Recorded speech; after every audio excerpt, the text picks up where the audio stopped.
はい、皆さんおはようございます。本日も、生配信の方を行っていきたいと思います。今回は、あれですね、持っているゲームハードをちょっと紹介していきたいと思います。ちょっとお待ちくださいね。生配信開始しましたってことをね、今ツイッターでつぶやきますんでね、ちょっとお待ちください。というか、朝一なんで、多分来れる方が少ないんじゃないかな。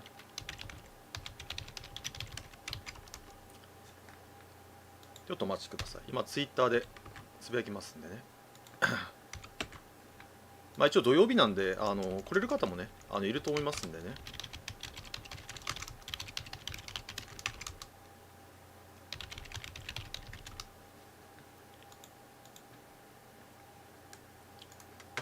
OK かな。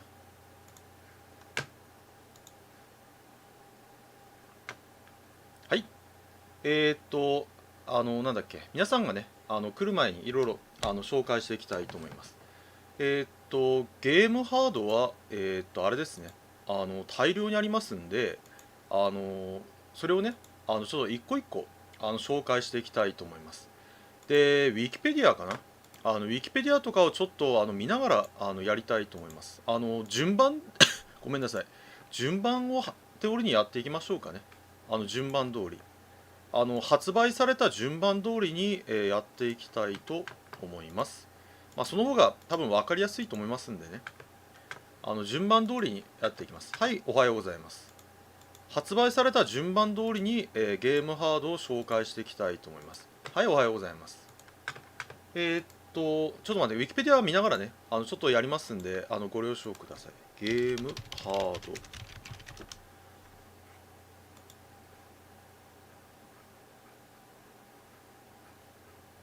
この辺がいいのかな。えーっと、まずはあれかな。カラーテレビシリーズか。じゃあ、リアルタイムで撮影しながらね、やっていきます。はい、皆さんおはようございます。リアルタイムで撮影しながらやりますんでね、ちょっと離席とかが増えますけど、ご了承ください。じゃあ、まずは、カラーテレビシリーズを、ちょっと持ってきますね。で、撮影します。ちょっとお待ちください。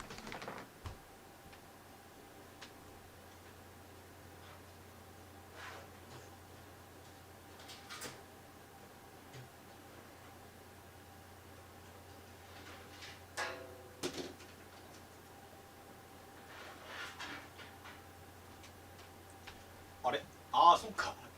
ごめんなさい。ちょっと、待って。ちょっとお待ちください。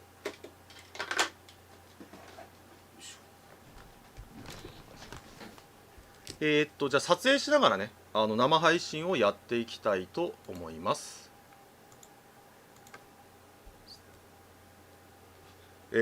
今から撮影するのは、47年前かな。なんと47年前の、ハードになります。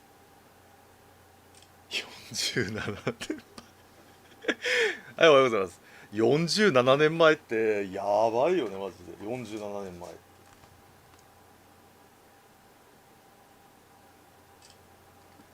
普通になんだっけ、なんで、あの、生きてないよね、多分。生まれていないですよね、普通に。よいしょ。許可。そう、もう半世紀前なんだよ。恐ろしい話はもう半世紀前なんだよ。だからそれが動くっていうこと自体がすごいと思います。じゃあまず一つ目。これがあれですね。任天堂から発売した、映りましたね。テレビゲーム15ですね。この頃はね、また CPU とか使ってません。CPU とか。電気回路による、ゲームっていうか、なんつばいのかな。ゲームでいいか。ゲームですね。電気回路による。これがテレビゲーム15。名前の由来は、15種類。まあ、実質8種類なんですけど、8種類のゲーム、15種類のゲームができるんで、テレビゲーム15となっております。で、これが当時1万5000円だっけ。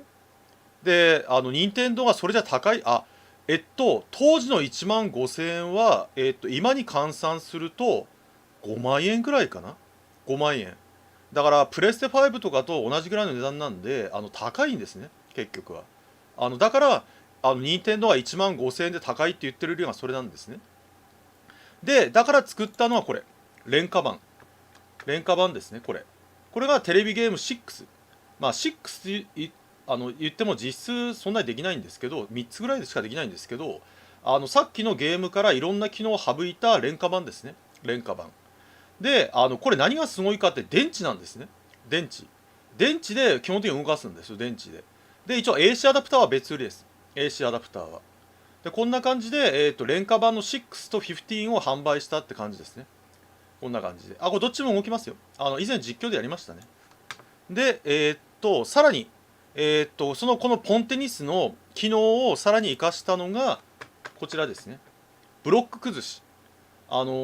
昔はね、ゲーム、ごめんなさい。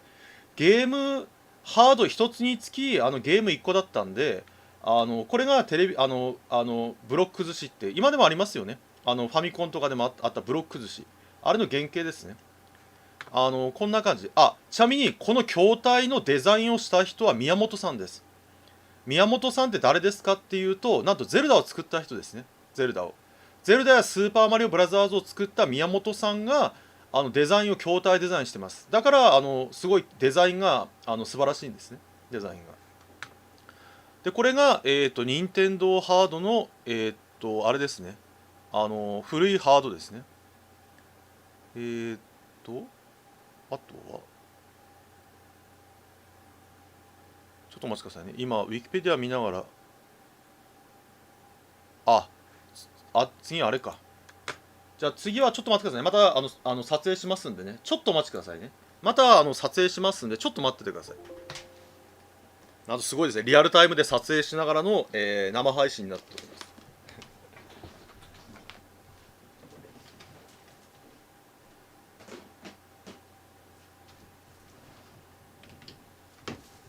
はい、おはようございます。今、リアルタイムで、ゲームハードを撮影しながらの、生配信になっております。たまにはこういう企画やるのが面白いです。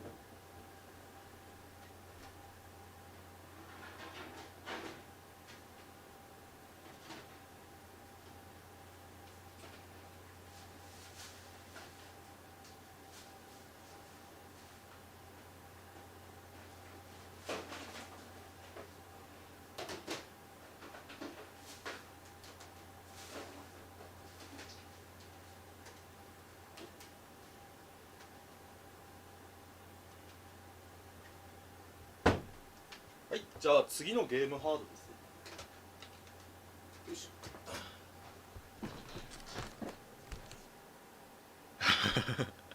いや、ここまでハード持ってる人もなかなかいないですからね。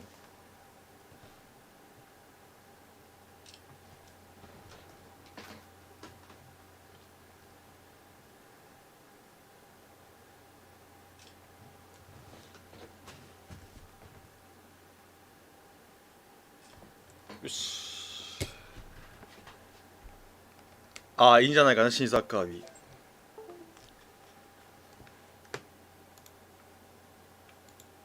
ィ。で、次。おはようございます。時間ができたんでね。時間ができた時にね、やっていこうと思いますんでね。なんだっけ、なんだっけ、はっきり言うとちょっとね、お仕事が予約がいっぱい入ってるんでね。はい、次。なんと、エポック社ですね。エポック社。今では多分ちょっと想像つかないんですが、当時は、エポック社と任天堂が国内のゲームシェアを、なんだっけ、かなり席巻してました。で、これですね。なんと、テレビベイダー。これはインベーダーゲームクローンですね。インベーダーゲーム。これもね、当時ね、すごい売れました。当時。これもね、めちゃめちゃ売れたの。これも。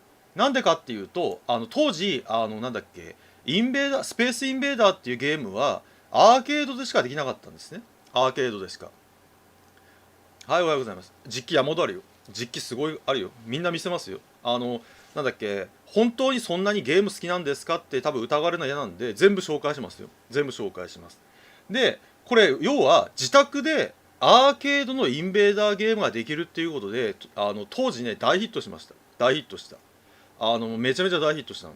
で、この部分が、なんか擦り切れてるのは、これが要は移動。横に移動するキーで、これがミサイルって言ってビームを撃つボタンですね。なので、どうしてもここの分に手を触れてしまうんで、擦り切れちゃうの。あ、これも直しました。直しました、これも。映らなくてゲームができなかったんですけど、直しました。分解して直しました、これも。全部ね、修理しました。で、さらにすごかったのが、なんと、ゲーム、今だと信じられないかもしれないんですけど、ゲームシェア、ゲームのシェアがなんと、エポック社が、なんだっけ、牛耳った理由はこれですね。これ。なんと、カセット交換式ゲーム機ですね。ついに。なんと、カセットを交換するゲーム機が、作ったんですね。エポック社が。これが当時すごかったんですよ。ハードも安かったの。ハードも1万3500円か、そのぐらいだったんですけど、ハードもかなり安くて、ソフトも安かったんで、爆発的にヒットしたんですね。爆発的に。で、これ、なんだっけ、操作どうやるんですかって多分、わからない方が多いと思うんで、ちょっと説明しましょうか。操作。あの、ね、まず、これ、パドルコントローラーって言って、これが、回します。くるくる。くるくる回すと、なんだっけ、磁気が、こう、いろんな、なんだっけ、ボリュームですね。アナログボリュームと一緒で、回すことによって、いろんな、こう、強弱がつけられます。これで。で、横に移動するのはこれ。これ。さっきと同じく、横に移動するのはこれ。横に。で、これが、よく、ボタン1とボタン2。例えば、ジャンプしたりとか、ビーム打ったりとかは、このボタン1とボタン2。基本的にここを使うって感じですね。ここで。で、この AUX とかはここにいろいろ挿して、例えば、銃を挿して、撃つとか、そういうのを使う感じですね。基本的に。だから基本的に使うのがここと、ここだけっていう感じです。こっち2プレイヤーね。この頃はまだ、ゲームハードに、なんだっけ、コントローラーが備え付けだったって感じですね。で、これでも、安かったんですけど、もっと安くしたのが、こちらですね。あれ、なんかおかしいな。あ、これ。カセットビジョンジュニア。わかりやすくさっきのボリュームコントローラー。ボリュームコントローラー取っ払ったやつですね。こっちは見ていただける通り、こちらと、なんだっけ、これと、ボタン4つで、動かすってやつ。だからこれは、完全一人プレイですね。一人プレイ。一人プレイだけど、なんだっけ、なんと当時としても安い5000円。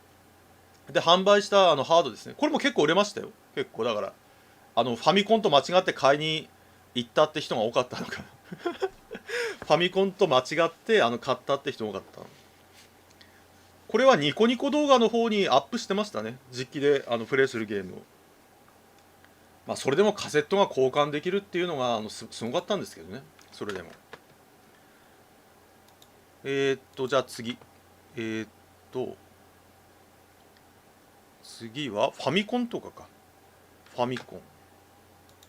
ちょっとお待ちくださいね。ファミコンとかいっぱい持ってきますんでね。ちょっとお待ちください。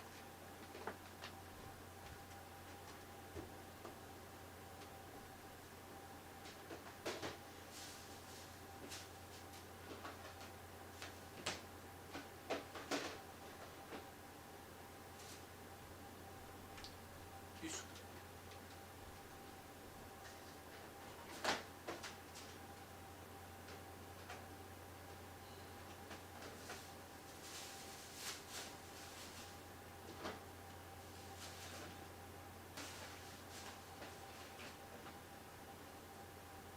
あ、こっちの方がいい。ファミコンとこれだね。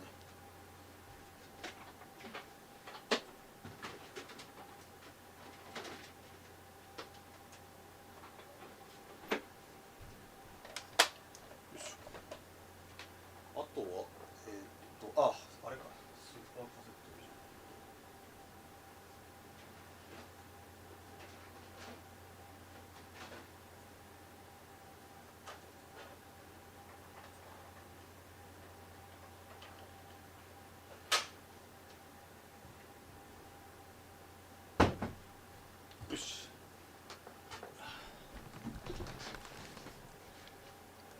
すいませんね。実際に、なんだっけ、ハードをね、持ってきながらの、生配信になっております。じゃあ、ちょっと待ってくださいね。えーっと、まずはこっちを撮影す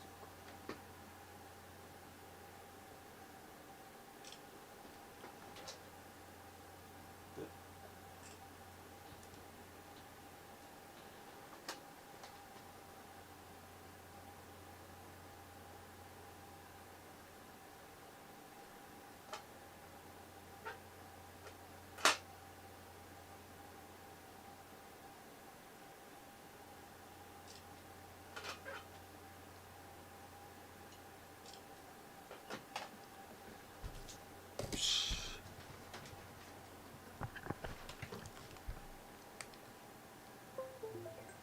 はい、じゃあ次ですね。じゃあ次を出したいと思います。ちょっとお待ちくださいね。えーっと、まずこちらですね。まず皆さんが有名な、ファミリーコンピューターですね。ファミコン。はい、おはようございます。これがファミコン。有名ですね。なんだっけ、8ビットゲーム機のファミリーコンピューターですね。あれなんだこれ、剥がれちゃってる。これは有名ですね。これは。まさに革命的ですね。で、なんでファミコンってそんなに人気だったんですかっていうと、ハードの値段が、1万3800円だったかな。ものすごい安かったんですよ。で、さらに実はファミコンって8ビットゲーム機、CPU が8ビットなんですけど、8ビット CPU ゲーム機としてはかなり実は高性能だったんですね。高性能だったの。そのおかげでゲームのクオリティも高かったんで、なんだっけ、そのおかげでファミリーコンピューターはすごい普及したんですね。普及したの。だから今で言うとファミコンは実はプレステ5みたいなもんですね。なのに値段が任天堂スイッチぐらいだったんで、あのそうそう、初期は四角ボタンね、ゴムボタンね。初期はゴムボタンだったんで、なんだっけ、ボタンが戻らなくてクレームが多かったんで、プラスチックのボタンにしたんですね、結局は。で、実はこれと同じ時期、発売日同じだったかな。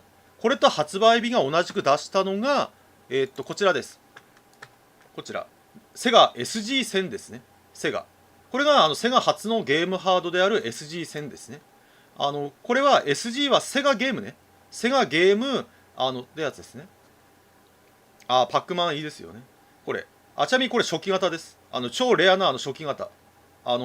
市場にあまり出回ってない超初期型ですね。初期型。だからここのバーの色が違うのは初期型だからですね。初期型だから。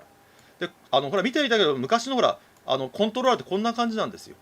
ボタンが横に2つあって、なんだっけ、ここで動かすっていう。だからファミコンとか慣れた人からすると、なんじゃこれってなるんですけど、これが昔のゲームコントローラーだったんですね。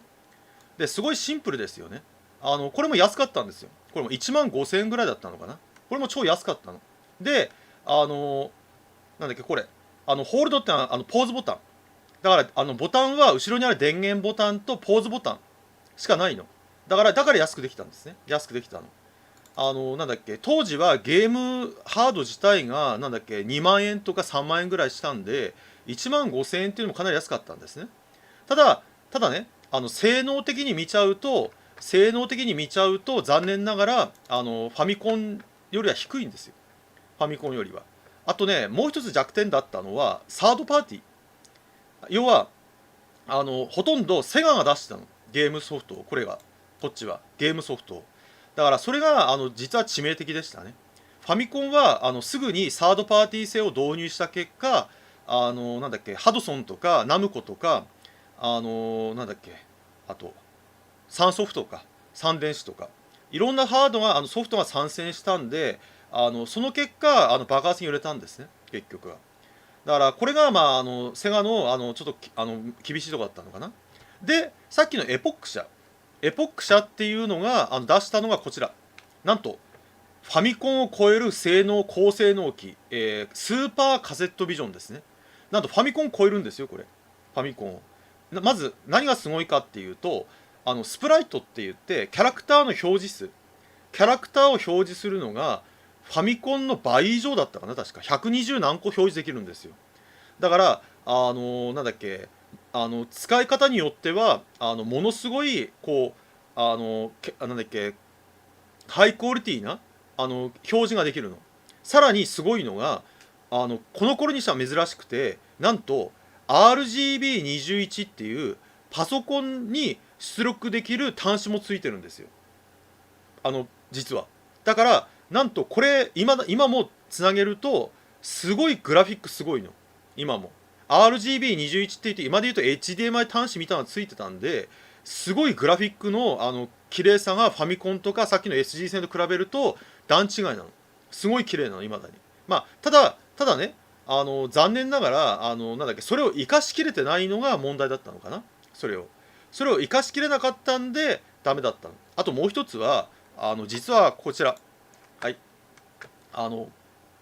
さっきの SG 線と一緒でコントローラーが同じ、これだからこれがねちょっと多分ね子供たちには使いづらかったんじゃないかな、多分子供たちには。なのでちょっとダメだったっていうところなのかな、結局は。ファミコンの十字キーっていうのがやっぱ素晴らしかったからね、ファミコンの十字キーっていうのが。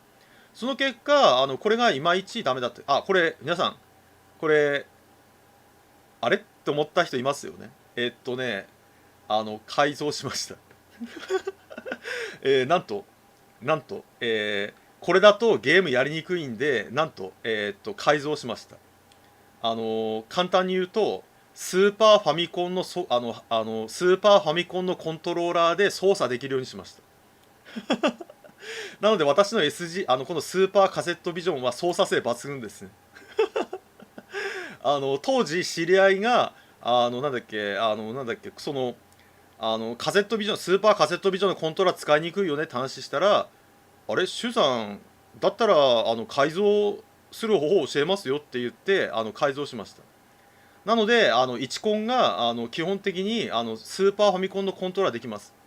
なので操作性が抜群ですね。操作性がこのおかげで操作性がしにくいって問題に解決しましたね、本当に。やっぱ十字キーはね素晴らしいね、十字キーは。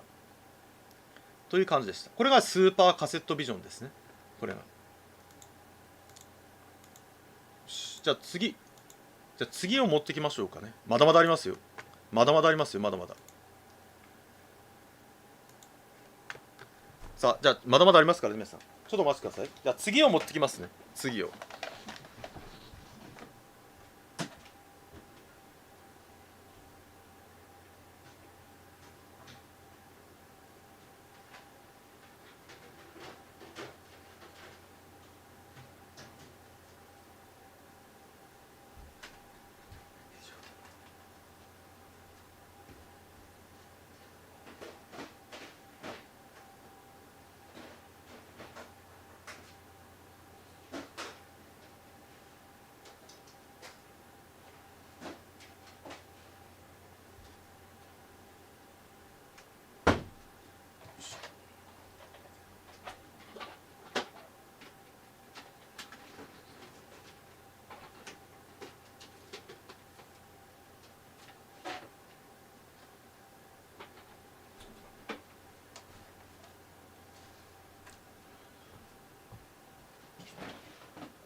ちょっとお待ちくださいね。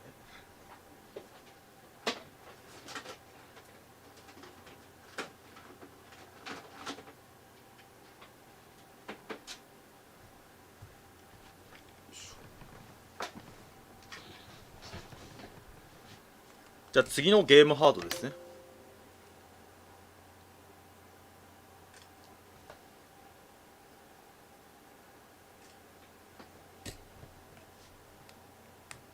伊達にねゲーム歴が40年以上じゃないんでね、いっぱいありますよ、いっぱいあります。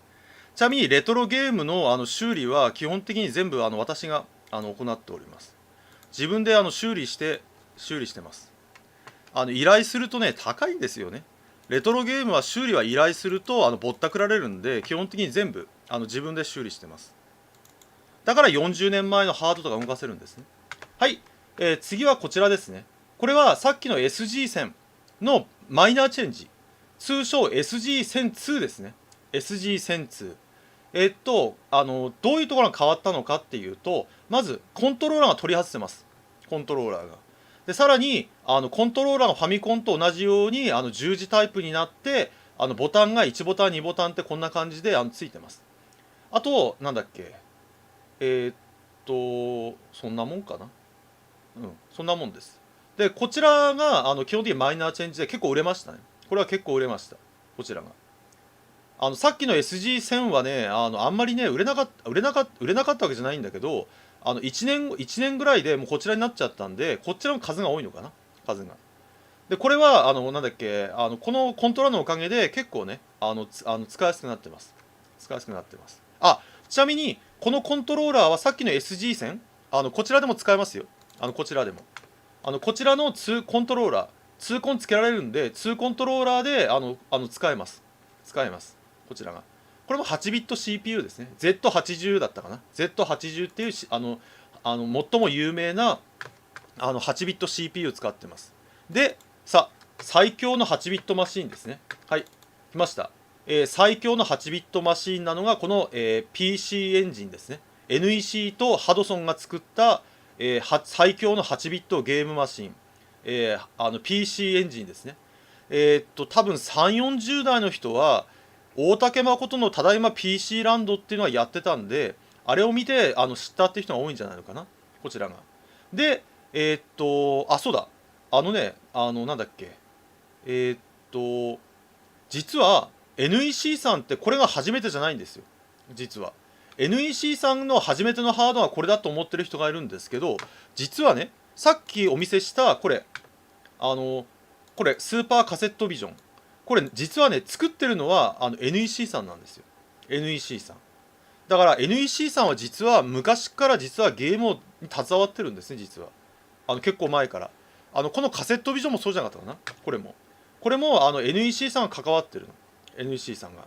おはようございます。どうぞどうぞ、風邪しながらどうぞ。だから NEC さんこれ初めてのハードではないってことね。でこれは何がすごいんですかっていうと、拡張できるんですよ、拡張で。ここで多分みんなが疑問なのは、なぜ拡張要素を入れたのかっていう説明ですね。拡張要素。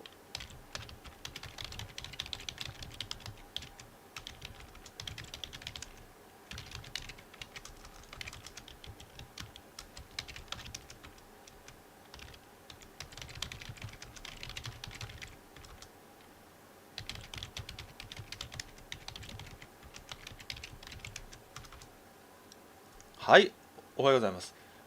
なんで昔のゲームハードって拡張要素があるんですかっていうと、たった1年で旧式になるんですよ。たった1年で。だから、なんだっけ、今だと、なんだっけ、例えば5年前のハードとかでも使ってますよね。昔は5年前のハードだと、骨董品なんですよ。骨董品なの。だから、たった1年で旧式になってしまうんで、その、少しでも長く遊んでいただけるために拡張ってね、ファミコンとかもね、拡張。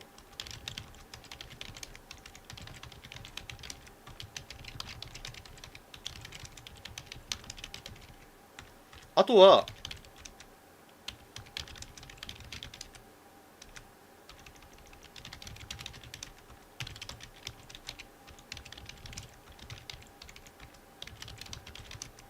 これですね。あとは、すべての機能、さまざまな機能を搭載すると、値段が高すぎるの、値段が。だから、バラバラにすることによって値段を落としてるの。さっきの PC エンジンとかまさにそうですね。PC エンジンとかは、拡張していけばしていくほど、性能が上がるんですけど、その代わり、拡張しまくれば値段が上がっていくっていう。だから、どうしても、昔、なんだっけ、例えば、なんだっけ、40万円のパソコンを40万円では買えないから、5万円あれば最低限度使えますっていう機能なのかな。そういうふうにしてったってこと。じゃあ次行きましょうか。次。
とお待ちくださいね。よ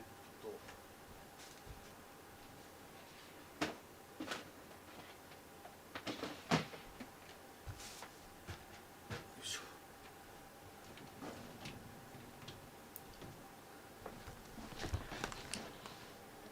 税金対策、それもありますよ。昔はね、そうだ、それもありますよ。それもありますよ、税金対策。それありますよ、税金対策あるんですよ、税金対策。昔は、物品税。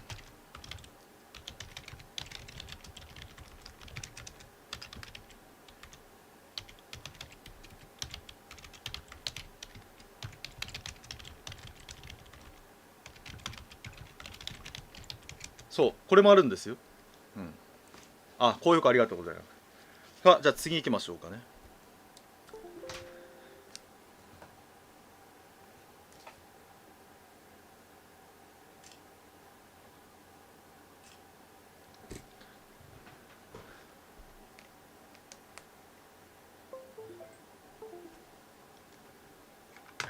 多分物品税を知ってる方は多分結構なご年齢だと思いますんでね。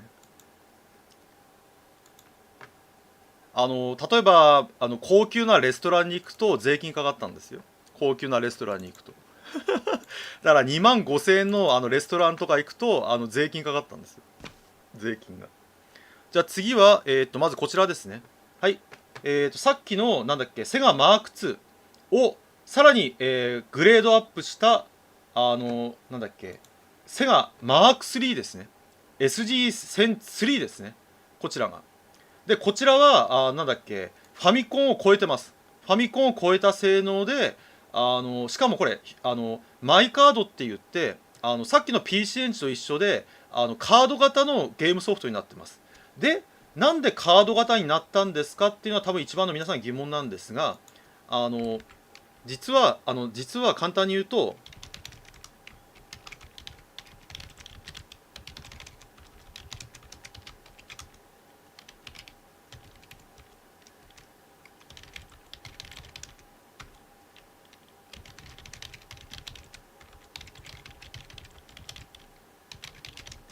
こういうことですね。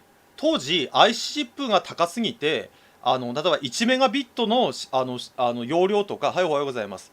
なんだっけ、2メガビットとか4メガビットって搭載しちゃうと値段が高すぎたの。なので IC チップを使わない何か他の方法がないかって考えた時に作ったのがさっきのマイカードとかヒューカードっていうカードなんですね。カード。任天堂はクイックディスクシステムに行きましたね。任天堂は。でそれを対応したんですけど、さあここからがちょっと問題があって、実はそれを出してから、半年も経たずになんと IC チップの値段がね暴落したの。なんとこの例えばディスクシステムとかマイカードとかヒューカードを出した半年後ぐらいに暴落したの、 IC チップが。だからディスクシステムとかヒューカードとかマイカードっていうのがなくなっちゃったの結局。暴落したんだったらカセットでよくないってなっちゃったんだね結局は。でこのマーク3がすごいのは、これ見てください。なんと当時パソコンぐらいしかなかった FM 音源、あのなんだっけ、ファミコンPMC って言って、ファミコンのピコピコン、ピコンピコンとかっていう簡単な音じゃなくて、より重低音の効いた音源システムを搭載できるっていうのをこうやって拡張できるんですね。さらに連射ラビットファイヤーシステムって言って連射システムも搭載できます。連射システム。あとね、なんだっけ、さらにすごいのがテレコンパックって言って、電波を飛ばしてテレビに映すっていう機能もあります。テレコンパック持ってますよ。テレコンパックもあるんで、テレコンパックを使えばケーブルつながなくてテレビに映せるんですよ。なので例えばテレビから離れてゲームやりなさいって言われてもできるようになったんですね。すごい画期的ですよね、テレコンパック。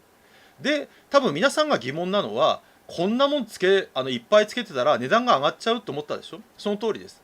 マーク3自体は安いんですが、 FM 音源ユニットとかラビットファイヤーとかいろいろつけるとなんだっけ3万近くなっちゃうんですね、値段が。なのでセガはちゃんとすぐにね、はい、はい、こちらですね、マスターシステムですね。さっきのセガマーク3を機能を全部盛り込んだやつですね。なのでこれだと初めから FM 音源、さらに連射機能とかが全部入ってます。これはもともと海外に出荷向け用だったやつを国内で販売したやつですね。国内で。だから今もしマーク3のソフトとかをやりたいと思ったらこちらを探すのが一番いいと思います。こちらを探した方が。あ、ちなみに、あ、そっか。ちょっと待ってくださいね。ちょっとお待ちください。ちょ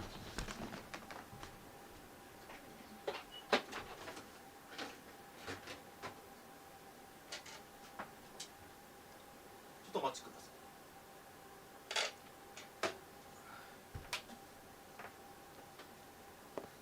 い。よいしょ。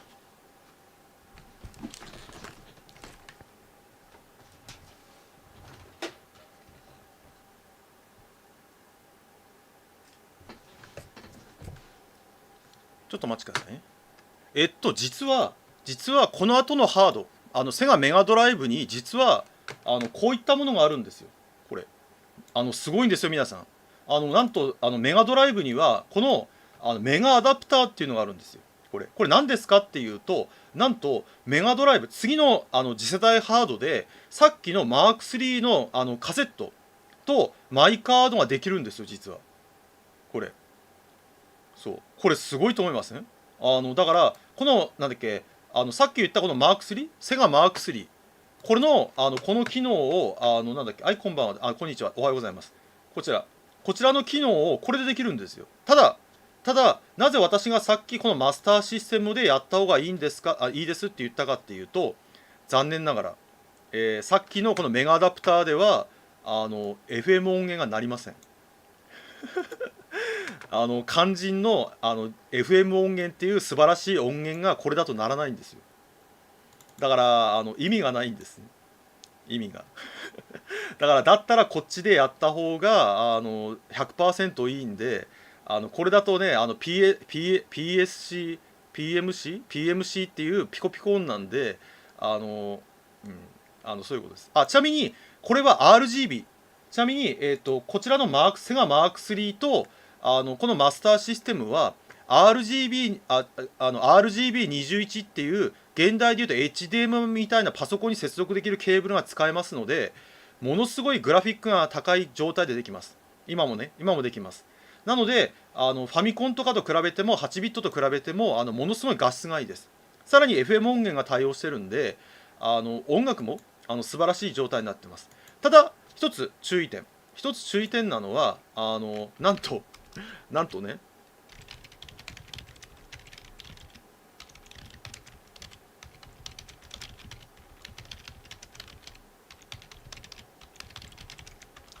この当時はモノラルサウンドって言ってスピーカー一つしか音が出ないんで、今のステレオサウンド慣れた人からするとなんじゃこれになってしまうのがちょっと残念なところですね。まだねそのステレオサウンドっていうのがまだそのできないかった時代なんですよまだ。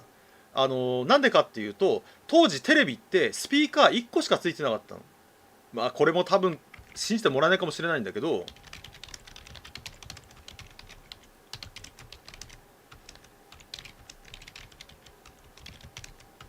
なのでまだそのなんだっけステレオサウンドっていうのが一般的ではなかったんで何もそういう問題はなかったんですね。だから私も実は配信するときにいろいろ頑張ってモノラルを疑似的なステレオに変えてるんですね。疑似的なステレオに。だから私のゲーム実況とかレトロゲーム見ても周さんの両方から音聞こえますよって言うんですけど、ああいうのはいろいろね努力してちょっと変えております。いろいろ設定いろいろいじってねやっております。なので基本的にはスピーカーは片側からしか音が出ません。今やってみるとあれと思うのはそういうところですね。壊れてるわけじゃないんですね。壊れてるわけでは。まあということです。では次行きましょうか。ちょっとお待ちください。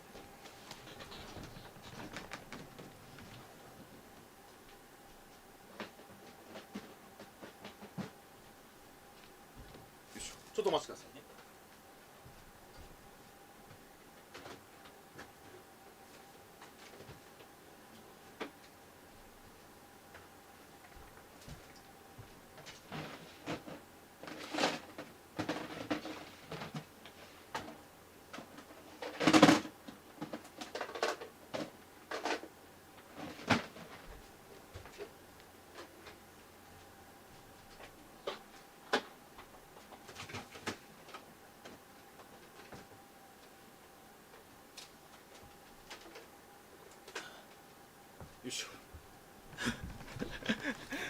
忙しいね忙しいですね。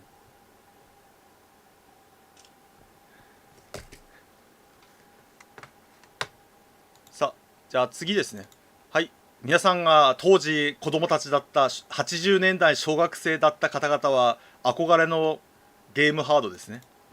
はい、皆さんが当時子供たちが憧れたゲームハード、ツインファミコンですね。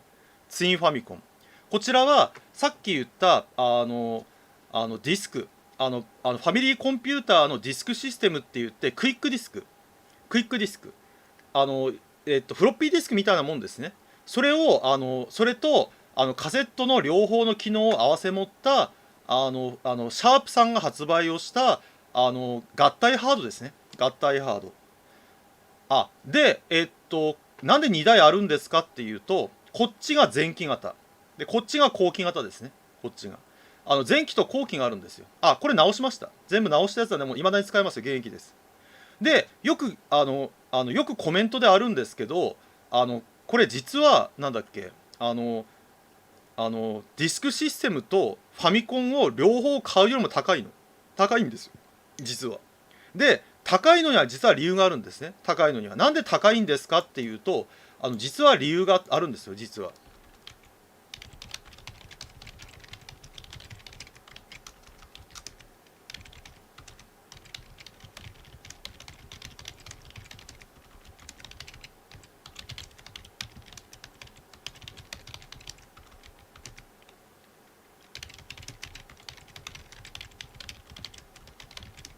なんと、ツインファミコンはなんで高いんですかっていうと、まず今まで紹介したゲームハードって RF 出力って言って、昔のアナログチューナーに直接取り付ける映像を取り付けて映すっていう方式だったんですね。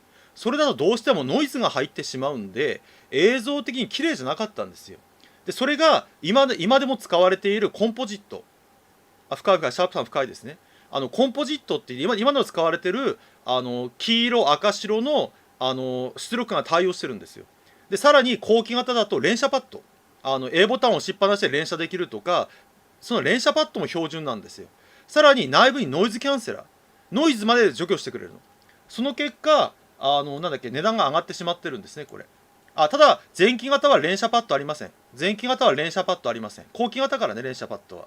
だから今もし探すんだったらこちらの後期型ですね。こちらの後期型。ただね、ただこれ多分値段が高いんですこの後期型修理済み、箱説明書なしでも1万余裕で超えるんで、箱説明書付き修理済みになると任天堂スイッチぐらい値段しちゃうんで、結構値段が高いんですよ。こちらだとまだ安いんですけど、後期型はそれみんな知ってるんで、レトロハード持ってる人がみんな知ってるんで、どうしても値段が上がっちゃうのかな、値段が。なんで私は全部自分で修理しました。バラして全部自分で修理しました。高いんでね、高いんで値段が。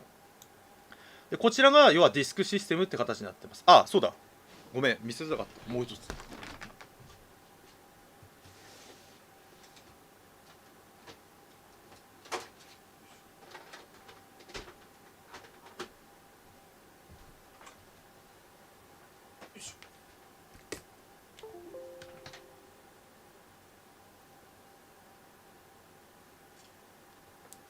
よいしょ。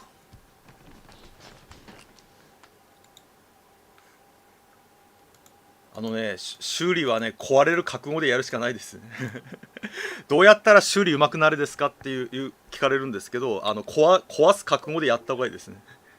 壊すとなんだっけ、そこがダメなのかって身につけるんでね。ちなみに皆さん私ね、一つ技術を身につけました。技術。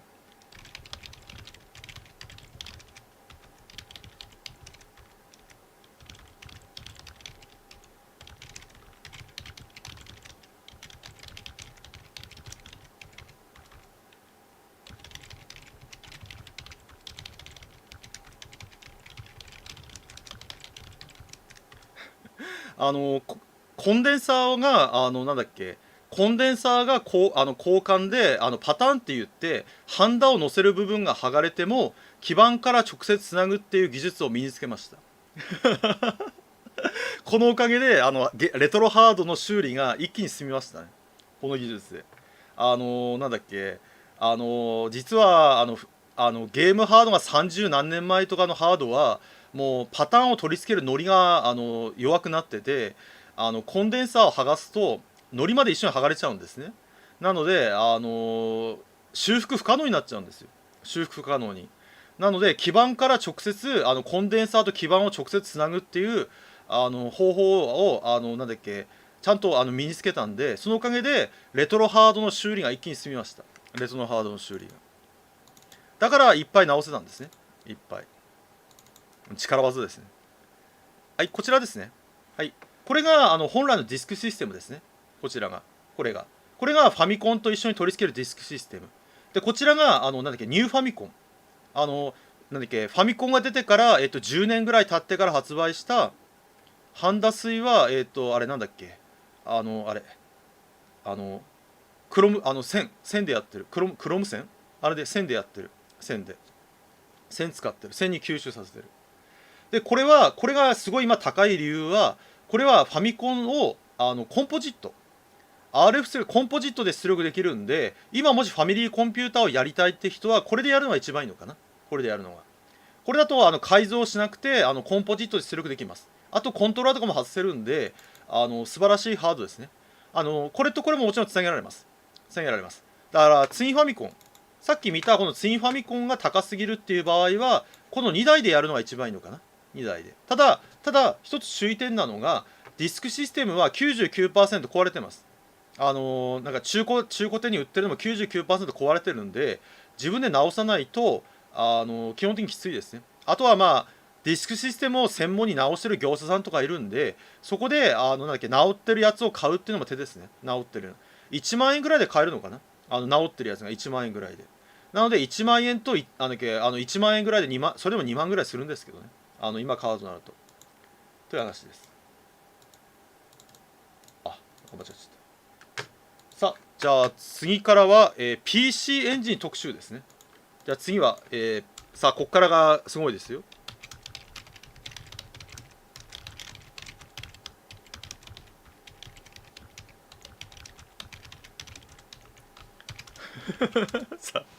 さあ皆さん、ここからが、ドン引きするエリアですね。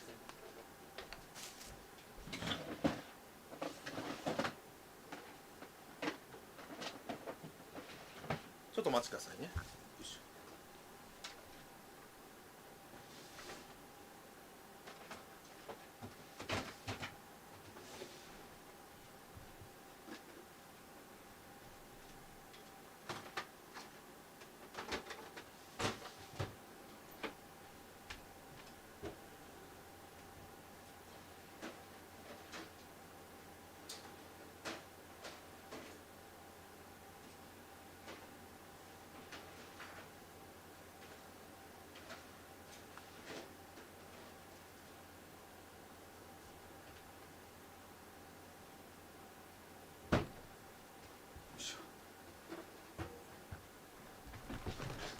さあここからが多分みんながね、多分なんだっけ、今の20代とかの方だと多分ドン引きします多分今の20代方だと多分ドン引きするゾーンに入りますね。なんだっけ、いや何か、そういやザクバリエーションですので、多分ね、多分みんなの今の20代10代の方だとメーカーさんは何を考えてるんですかっていう、多分至極まっとうなご意見が出ると思います。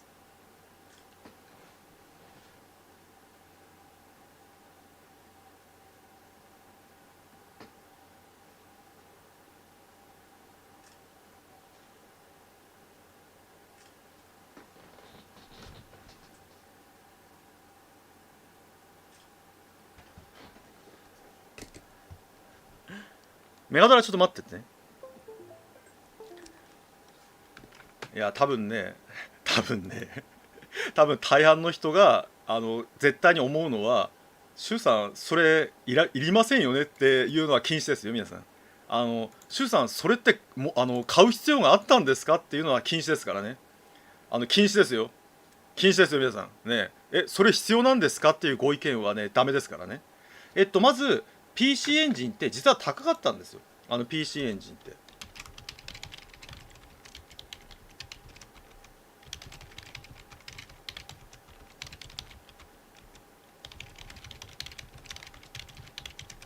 低コスト版を発売しました。それがこちらですね。はい。PC エンジンシャトルですね。こちら。こちらが、PC エンジンの、さっきの見た白 PC の低コスト版です。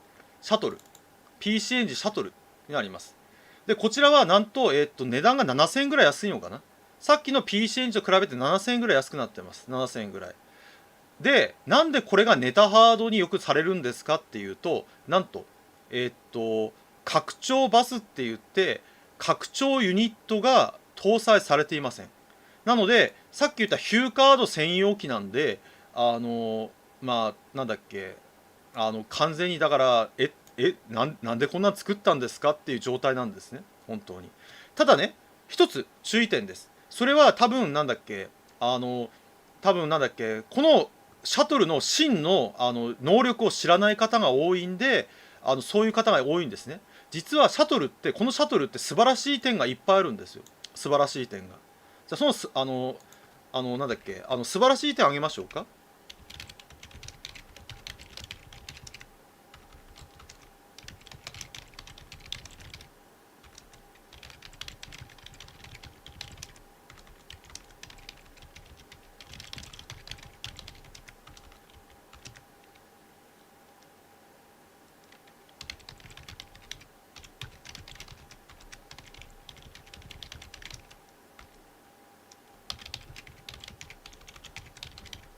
ささっき言いましたこのシャトル。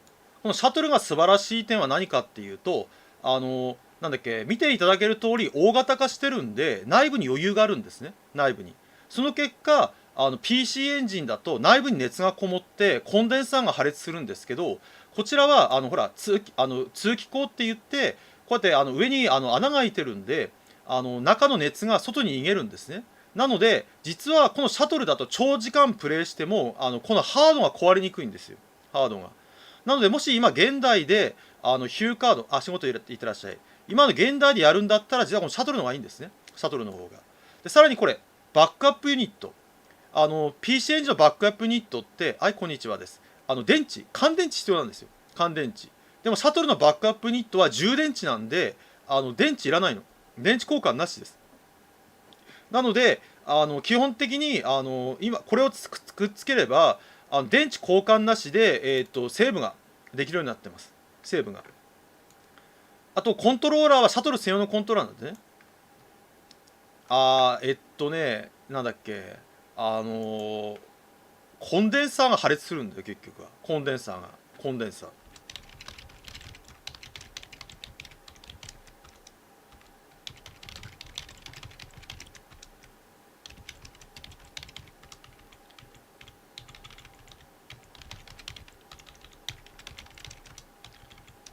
こういうことですね。コンデンサー、はい、こんにちはです。コンデンサーは熱に弱いんですけど、冷却ファンがついてないので、それで破裂しちゃうってことね。破裂しちゃうってこと。だから、なんだっけ、修理の 90% はコンデンサー交換ですね。修理の 90% は。昔のコンデンサーの交換ですね。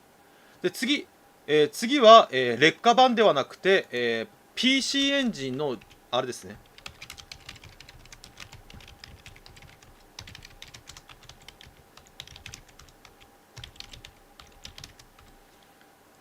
そうそう、膨らんで液漏れですね。さあ、次は PC エンジンの、次世代機予定だったハードですね。それがこちらです。スーパー、グラフィックスですね。これが。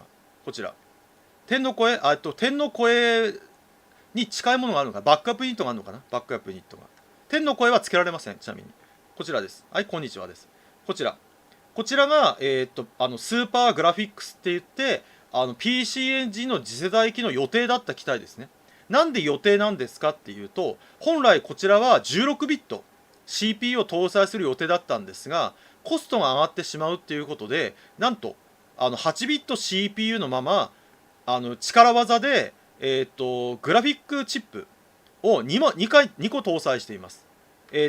みんなに分かりやすく言うと、CPU8 ビット、GPU16 ビットバツ2。現代でいうとグラフィックボード2枚差しかな。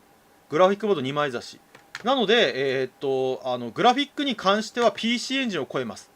スーパーファミコン並みになってるのかな。ただ案の定、値段が、39,800円もして、専用ソフトも、5、6本だったかな。6本ぐらいだっけしか出てないんで、ほとんど売れなかったやつですね。売れなかったやつ。ただね、拡張バスあります。拡張バス。拡張バスがあるんで、拡張できるんで、実は無駄ではないんですね。無駄ではないです。だから、買ってもいいんですが、そこまで、なんだっけ、その有効性がいまいち分からなかったっていうのは当時の見解なのかな。なのでほとんど出回ってませんね。今でも箱説明書付きだと、4万から6万ぐらいするのかな。だからほとんど売れなかったんでね。ほとんどで次さっきのこの白 PC、この白 PC ですね。白 PC、 これのマイナーチェンジ版が出ました。マイナーチェンジ版、それが、こちらですね。マイナーチェンジ版、はい、コアグラフィックスですね。コアグラフィックス、PC エンジンが、こちらはコアグラフィックスになってます。で、何が変わったんですかっていうと、こちらですね。さっき、PC エンジンは実は RF 出力、コンポジットの出力ができなくて、RF しかできなかったんですが、このコアグラフィックスからは、こちら、コンポジットの出力ができるようになってます。コンポジット。で、ちなみに、さっきのシャトルも、コアグラフィックスも同じく、こちらと同じ端子です。なので、基本的にさっきのシャトルも、コアグラフィックスも、なんだっけ、スーパーグラフィックスも全部コンポジットで映像出力できます。S 端子はできません。あくまでコンポジットね。コンポジットになっております。さあ、これで終わりません。で、これが、とりあえず PC エンジンの、ハードの第1弾、第2弾ですね。じゃあ次、第3弾ですね。次、第3弾。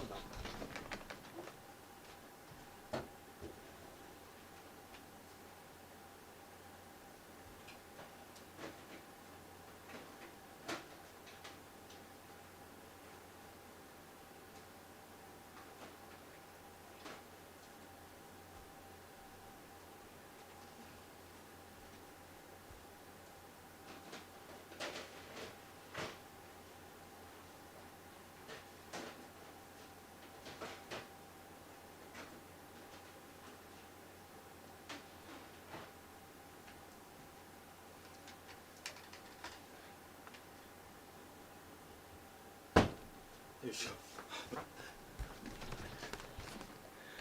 廊下を行き来するのはなかなか大変ですね。で、廊下に行ってハード持ってきてって言って、ね、隣の部屋に行ってゲームハード持ってきてっていうのはね、なかなか大変ですね。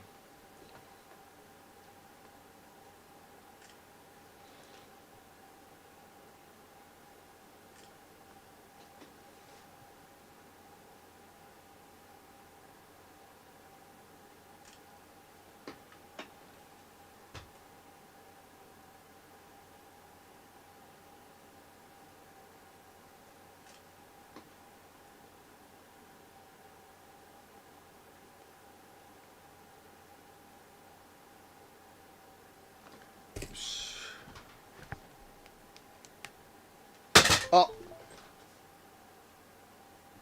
ちょっと待って。よ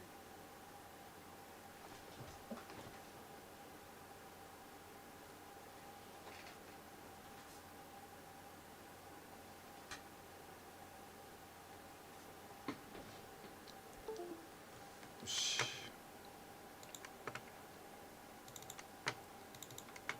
さあ、で、なんだっけ、そっか、まずこっちからか、ごめんなさい。忘れてた。まずこっちからか。まずこっちからだね。紹介なの。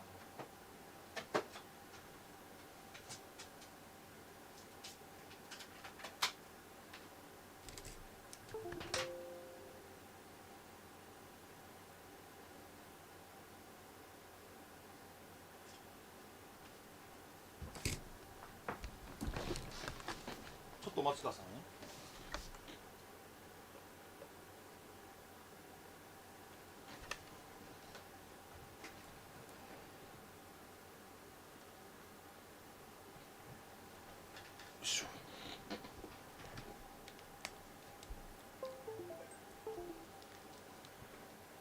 あ、大丈夫です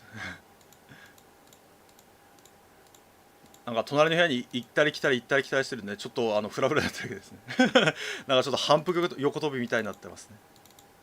さあ、でさっき言いましたヒューカード、こちらヒューカードですね。ヒューカード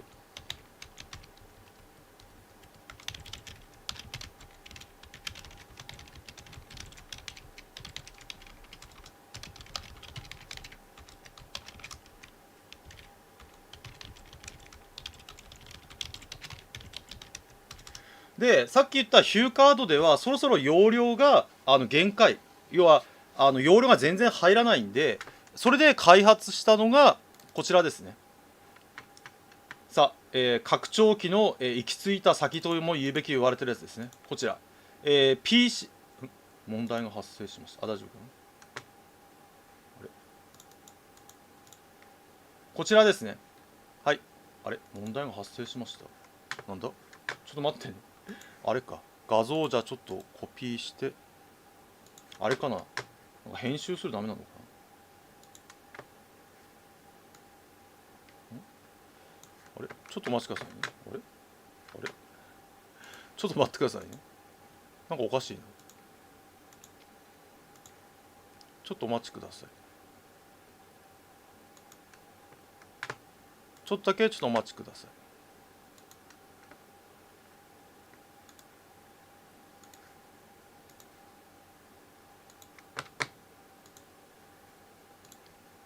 ちょっとだけお待ちください。なんかおかしい。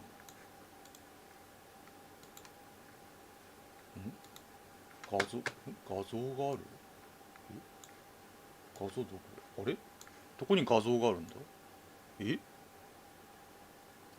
あれ、なんか画像がありますって出るんだけど、どこに画像があるんだ。あ、あったあったあったあった。画像がなんか変なとこに行ってましたね。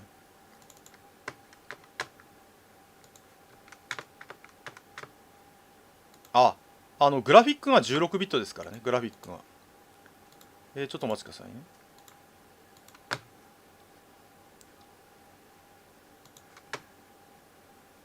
こちらですね。これが、まさに夢の超マシンですね。さっきの言った、PC エンジンとインターフェースユニットで、さらに CD-ROM ユニットを搭載した夢のマシン。こちらで、なんと、ゲーム機初の CD を使った、ゲーム機ですね。CD を。で、ちなみに必ず、なんだっけ、コメントであるのが、これ高すぎるって話なんですね。値段が。値段が。なんと、これ全部で8万超えるんですよ。全部で8万。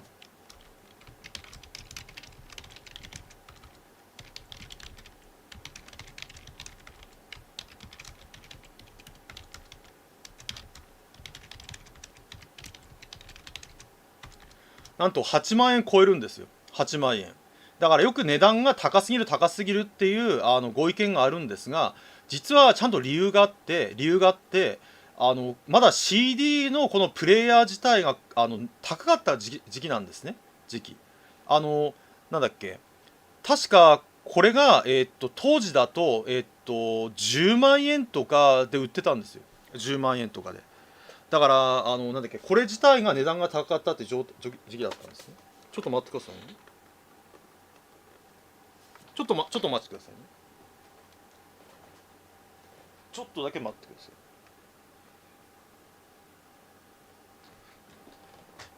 ちょっとだけ待ってね。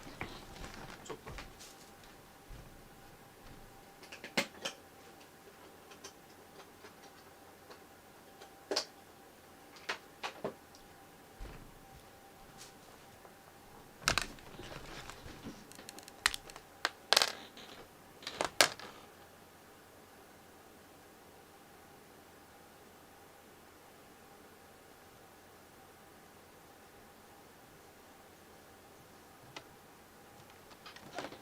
はい、OK です。すいませんでした。あ、そうですよ、タルコンさん。だからこれは実は CD プレイヤーとしても買う人がいたってやつね。分かりやすく言うと、当時 CD プレイヤー自体が5、6万したんですよ。CD プレイヤーだけで。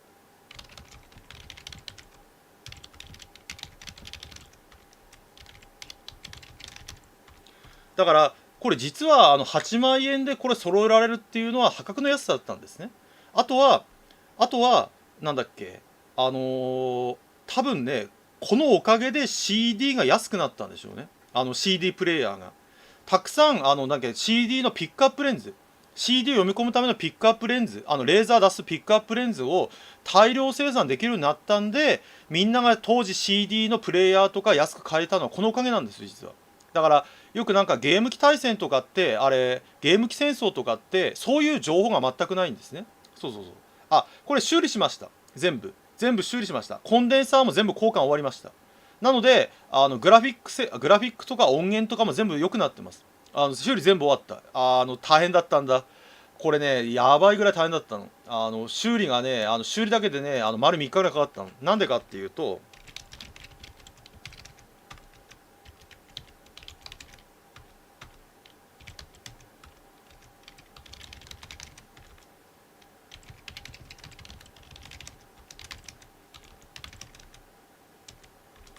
これ本当に大変だったんだよ。コンデンサーの数が104個もあんの。ねえ、なんだっけ、頭おかしいんですかって数なんだけど、コンデンサーの数が104個あるの。1個交換するのに3分かかったら、全部で300分かかるの。だから5時間かかるのかな、コンデンサーだけで。スムーズにいってね。でさらにギアが割れてるの。ギアが劣化して割れてるから、CD が読み込まないの。で基板が腐ってるの。30年以上前のやつなんで、コンデンサーが破裂して液漏れして基板が腐ってるの。だから直せないと思ったんだね。直せないと。でさっき言ったパターンが腐って剥がれてるんで、最終手段で基板から直接コンデンサーをつなぐっていう作業時やった結果、直せました。だから今これだからフル稼働できるようになりましたね。私が生きてる間は作られました。全部解説しますよ。解説します。で、このおかげでゲームの幅が広がったんですね。でなんでそんなに CD にこだわったんですかっていうと、簡単で、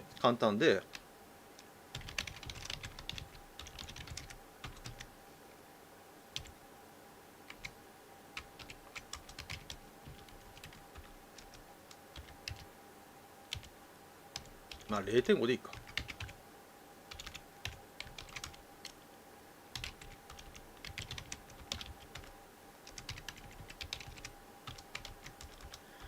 さあ皆さん、分かりやすいですね。なんと当時ファミコンとかで4メガビットのファミコンソフトって8000円もしたんですよ。8000円も。だから大問題でしょ。ちなみに CD ロムだと540メガバイトで、6000円以下。ほらみんな分かりやすいでしょ。なんでそんなに CD にこだわったんですかっていうと、これが原因です。これが容量が全然違うの。別次元なの。別次元だから、みんななんだっけ、なんで CD に流れたんですかっていうと、容量が桁違いだから。多分みんなが一番わかるのがスーパーファミコン。スーパーファミコン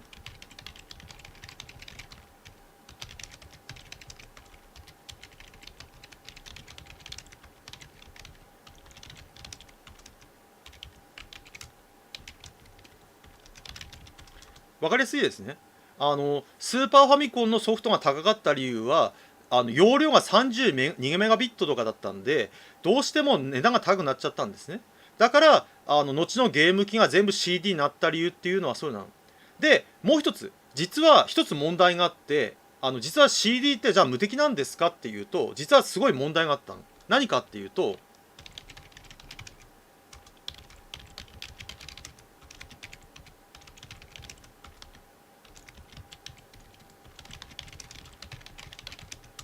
これですね。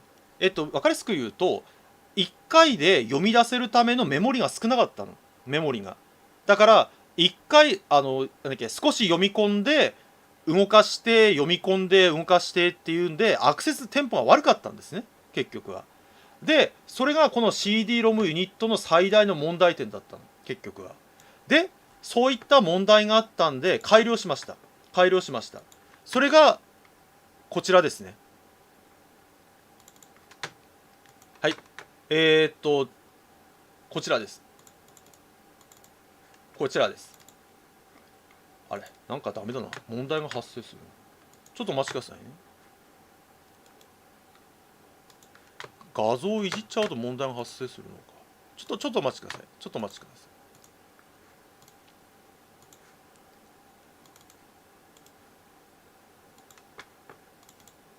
い。あ、違う。こちらですね。こちらが、なんとさっきは別々だったんですけど、ついに一体化しましたね。ヒューカードと CD-ROM のユニットが一体化した、PC エンジンデュオですね。こちらが。こちらが一体化。要は、さっきまでは値段が高すぎて別々にしてたんですけど、こちらから一体化。ついに一体化ができるようになったんですね。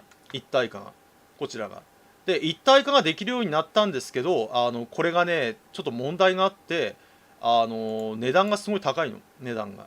でなんで値段高いんですかっていうと、これね、実はね、多分信じられないかもしれないんだけど、いろんな機能つけたんですね。例えば、まず、はい、なんと、イヤホン端子ですね。なんと、イヤホン端子とボリュームを増設しました。こちらがさっきの同じですね。コンポジット出力ですね。イヤホン端子とボリューム端子を、つけました。でさらに、なんと、バッテリーで駆動します。バッテリーで。後ろにバッテリーくっつければバッテリーで駆動します。あの、どういうことかっていうと、なんと、お外でゲームができます。外で PC エンジンを、アウトドアで PC エンジンをできるようになってます。イヤホンつけて、バッテリーくっつけて、モニターに出力するっていうのをやると、これはなんと外でできます。しかもカーアダプター対応です。カーアダプターもあるんで、カーアダプターもつければ、車の中で、みんなで、デュオができるっていう状態になってます。なんでそんな機能つけたんなんでそんな機能つけたんですかっていうのは、バブル時代だったんで許してあげてください。ね、昔はデートカーで地方に行って地方でみんなでヒャッハーする時代だったんで、地方に、車でデートカーで行って、みんなでデュオやろうアウトドアでデュオやろうぜっていうコンセプトだったらしいんで許してあげてください。ね、当時の、バブルが生み出した幻なんでね。ちなみに、このデュオが素晴らしいのはスーパー CD ロムになってます。スーパー CD ロム、スーパー。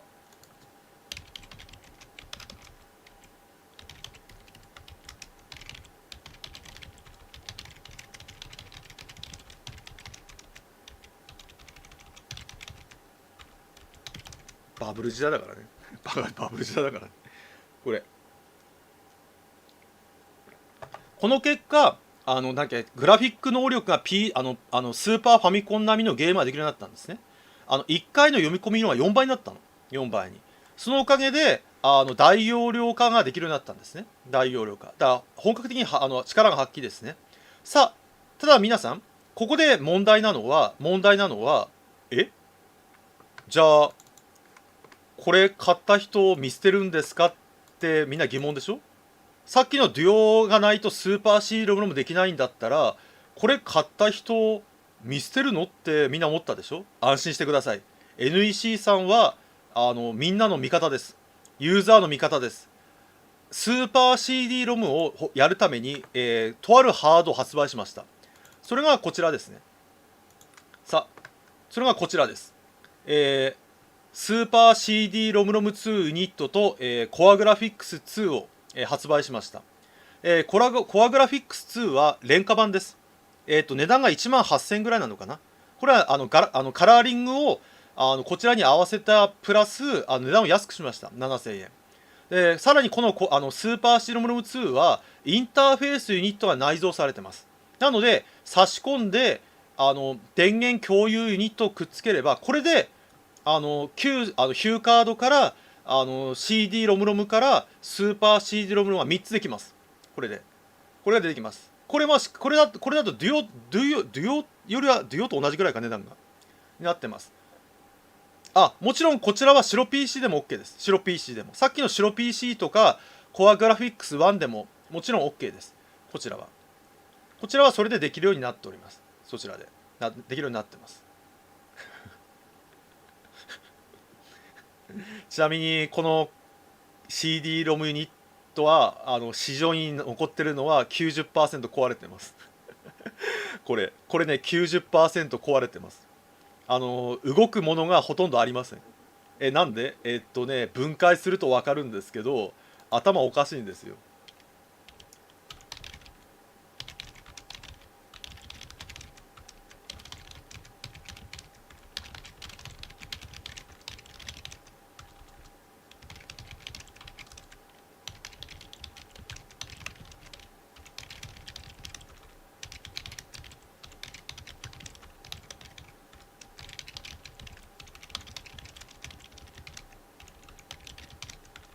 はい、簡単に言うとさっきのインターフェースユニットを内蔵した結果、内部の熱がすごすぎてコンデンサーがね破裂しまくるので、やばいのが破裂して直さないで放置しちゃうでしょ。そうすると基板が腐っちゃうので、もっとやばいのはチップユニットって言って、抵抗チップとかまで劣化が進んじゃって、実はね私さっきのこれ2台持ってるんですよ。2台これ2台持ってるの。2台1台目はコンデンサーを直して全部ばらして、さらに基板まで洗浄したんですけど、なんかねダメなんだ。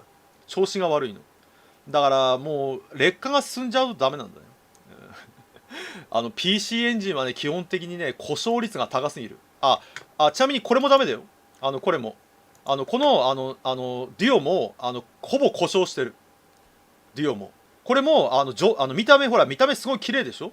だからもったいないと思ってこれは直したんですけど、ほとんどこれも今市場に出回ってる 90% は壊れてます。これも一緒。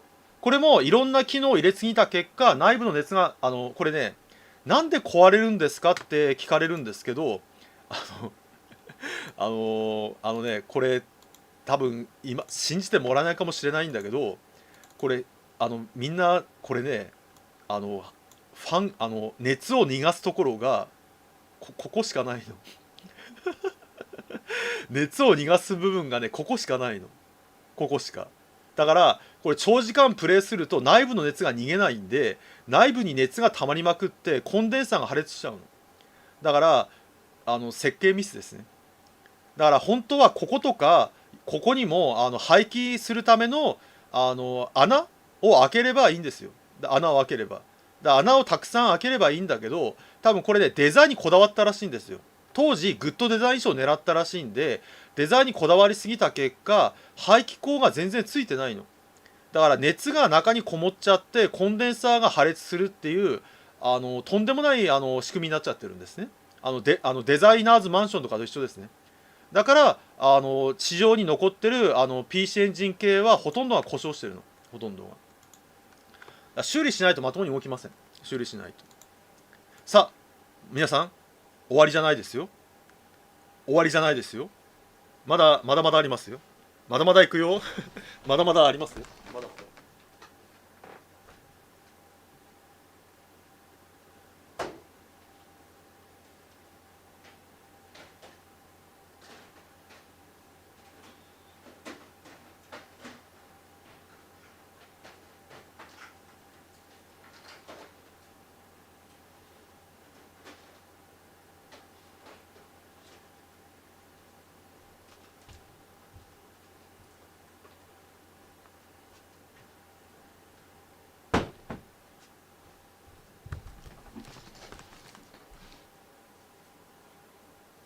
研鑽ね、多分ね、なんだっけ、10年も使うって思ってないからじゃないかな。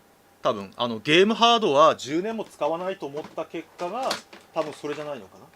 だからもし30年後も使われてるなんて思ってなかったんじゃないのかな。ただね、皆さん多分さ、一番多分みんなが疑問なのは、それでもなんで30年前、40年前のハードが、なんだっけ、コンデンサー交換したぐらいで治るんですかってみんな疑問でしょ。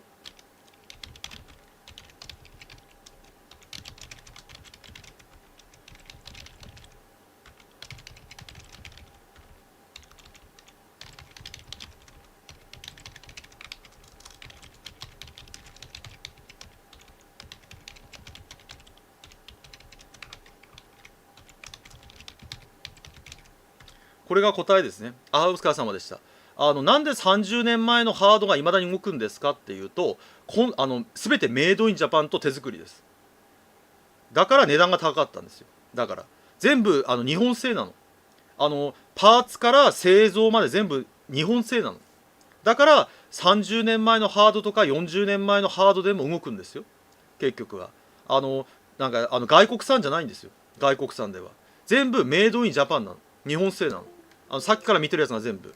だから長持ちするんですよ。だから、なんだっけ、他のパーツとかが、壊れにくいんですね。中国製とかになったのは、90年代の半ばぐらいかな。90の半ばぐらい。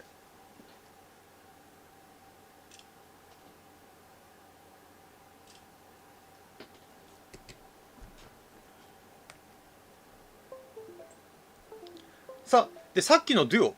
さっきのデュオが高すぎる。高すぎる、デュオがね。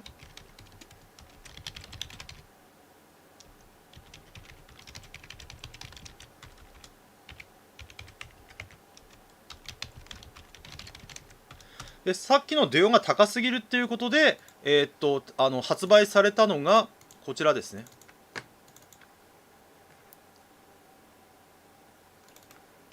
こちらです。はい、PC エンジンデュオ R ですね。R の意味はラウンド、丸くなってますね。こちら。こちらは、なんだっけ、劣化、なんだっけ、劣化版じゃなくて簡易版、でなってます。なんだっけ、イヤホン端子とか、ボリュームとか、バッテリー装着ユニットとかを全部外した結果、値段が39,800円まで、なんと落ちました。1万以上安くなったのかな？ 1 万以上。これがかなり売れましたね。これが。だからこれがかなり売れたんで、PC エンジンの普及にしましたね。39,800円で CD から、ヒューカードまで全部遊べますんでね。こちらがかなり売れました。売れました。で、さらに、PC エンジンハード最終モデルですね。最終は、つい最終で29,800円。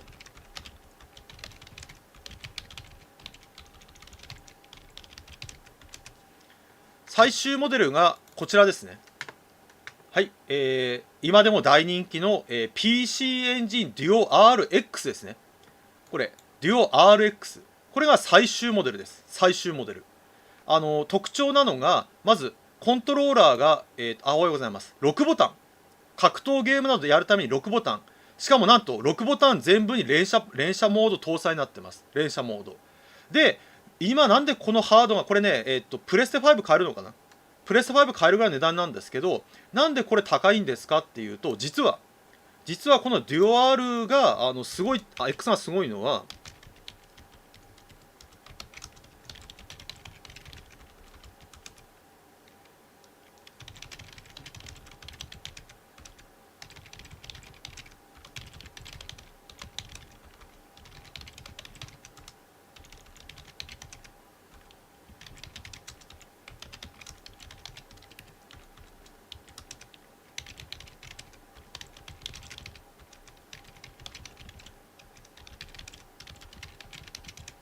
こういうことですね。なんでこのさっきのデュオ RX が大人気かっていうと、読み込みが早いんですよ。読み込みが。機械的な作動を効率化したんで、例えばさっきのなんだっけCD ロムロム2とかに比べたら全然読み込みが早いの。だから今もしゲームやるんだったらこのデュオ RX が一番いいのかな。あとは内部に余裕があるんでコンデンサの劣化が少ないの。だからコンデンサ故障率が低いのかな。故障率が。なので、このデュアル X っていうのが異常に未だに高いっていうのはそれなんですよ。未だに。で、さあ、皆さん、ここで注意点なのが、さっきの、例えば、こちらですね。で、一番多分みんなが疑問なのが、こちら。こちらで、なんだっけ、スーパー CD ロムロムはできないんですかって皆さん疑問ですよね。要はここまで8万円も出して買った人がこれではスーパー CD ロムロムはできないんですかってみんな疑問ですよね。安心してください。ご安心ください。ちょっとお待ちください。よ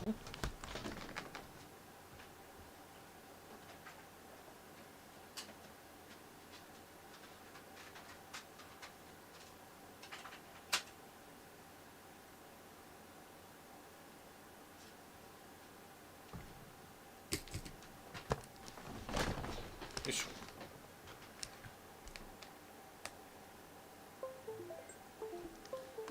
なんか NEC さんの広報みたいになってきましたね。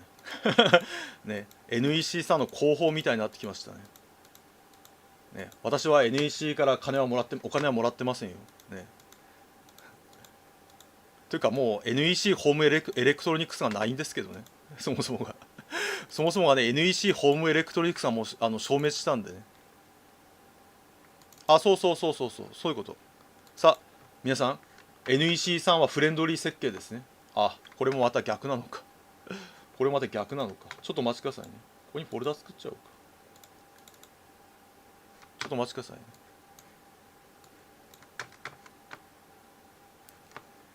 これ消して、はい、なんと、すごいですね。なんとさっきのここのシステムカードをこのスーパーシステムカードに入れ替えるだけで、スーパー CD ロムがプレイ可能です。要は今で言うとバージョンアップですね。バージョンアップ。このシステムカードをこちらにバージョン3に入れ替えるだけでスーパー CD ロムができます。すごいですね。ねえ。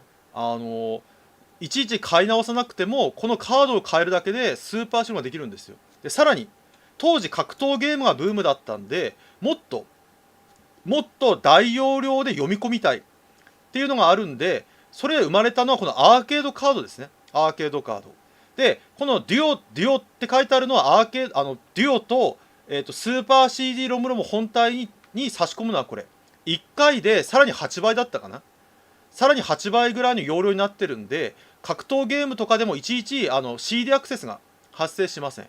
なのですごい遊べますが発生しません。なのですごい遊べます。でこちらのプロっていうのがこの白専用、こちら白だけがこのプロっていうのを対応し専用ですね、こちらが。だからもしこの白でアーケードカードを使いたいっていう場合にはこちらを買うしかありません。ちなみにこれ値段が1万3000円か5000円じゃなかったっけ。そのぐらいします。なんでかっていうと当時としても大容量だから、大容量メモリなんで1万3000円か5000円ぐらいしたのかな、これ確か。すごい高いんですよ、これ。高いの。どうしても大容量化してるから。大容量のメモリなんで値段が上がっちゃってるのかな、値段が。ということでした。これが今までご覧になったのが全部がPC エンジンです。ごめん、LT ないですね。ごめん、LT がないんだ。LT が。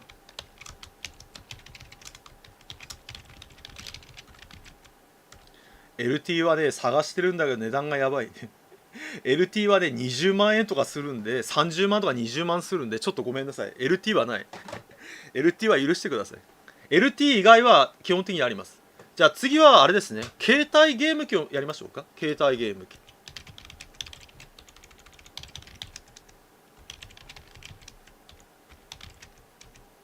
じゃあ次は携帯ゲーム機。多分当時小学生とかだと携帯ゲーム機の方があれじゃないかな。ご存知じゃない。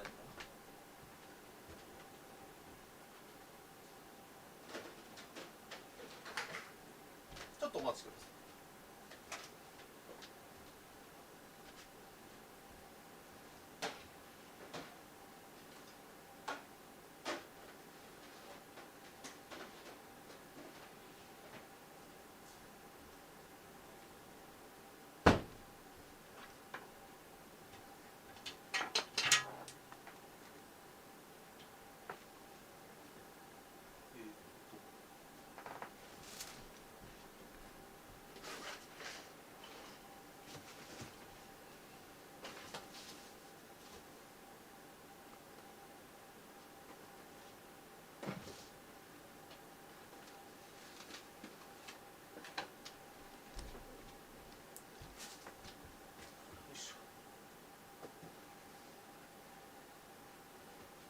っとお待ちくださいね。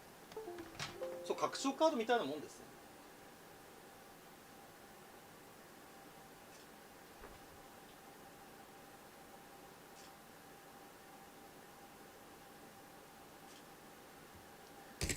よいしょ。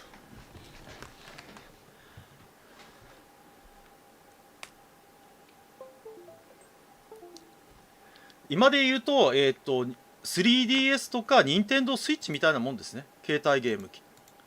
じゃあ、なんだっけ、当時多分小学生とか中学生が大体使ってたやつですよね。ちょっとお待ちください。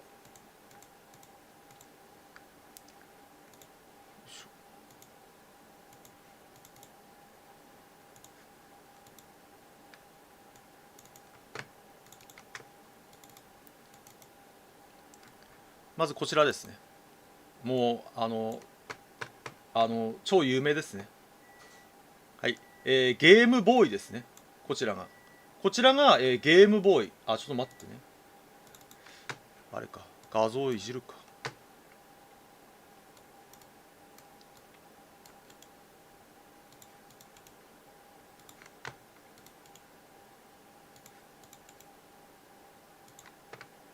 こちらですね。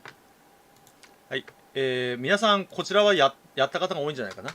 こちらがゲームボーイ。任天堂が発売した、8ビット、ゲームマシ携帯ゲームマシンですね。これ、未使用品です。なぜか持っている、新品未使用品ですね。なんだっけ、倒産した問屋さんの倉庫からいただいた、新品未使用品のゲームボーイになってます。ちなみに私このゲームボーイだけで、3台 ?3 台が4台あるんでね。3台が4台あります。こちらがまさに当時、大ヒット、世界中で大ヒットしたゲームですね。なんだっけ、これがなぜそんなに売れたんですかっていうと、やっぱりね、なんでそんな売れたのかっていうと、1、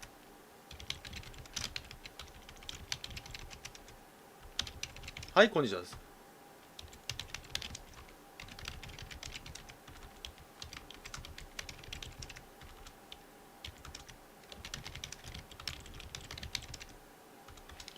まあ、まあ、いっぱい理由がありますよね。いっぱい理由が。だから、この、ハードの登場で全てが変わったって言っても過言ではありませんね。過言では。あ、ちなみに、あれか。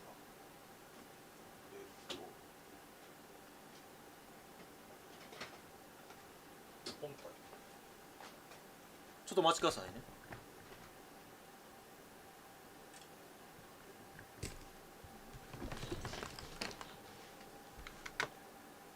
ちなみに、さっき3台あるって言ったんですけど、こんな感じですね。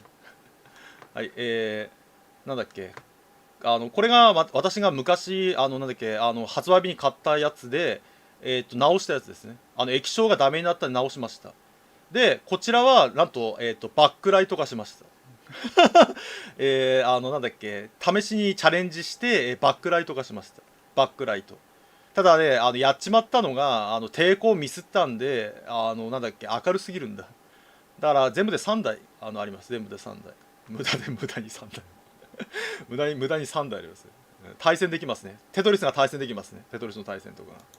で、これがあまりにも売れたんで、対抗するために出したのが、まずこちらですね。はい。来ました。セガ、ゲームギアですね。こちら。なんと、さっきのゲームボーイは白黒なんですが、こちらのゲームギアはなんと、STN 液晶を使った、バックライト、カラー液晶になってます。すごいですね。今だとカラー液晶だと当たり前なんですが、この時代にカラー液晶っていうのはすごいんですね。すごい。しかもね、これテレビチューナーをつければ、テレビも見れるんですよ。テレビも。当時、ポータブル TV っていうのは高くて、みんな憧れの的だったんじゃないかな。あの、テレビも見れるっていう機能もあって、それで、これもね、かなりの数が売れましたね。かなりの数が。ただ、これが任天堂に勝てなかった理由は簡単で、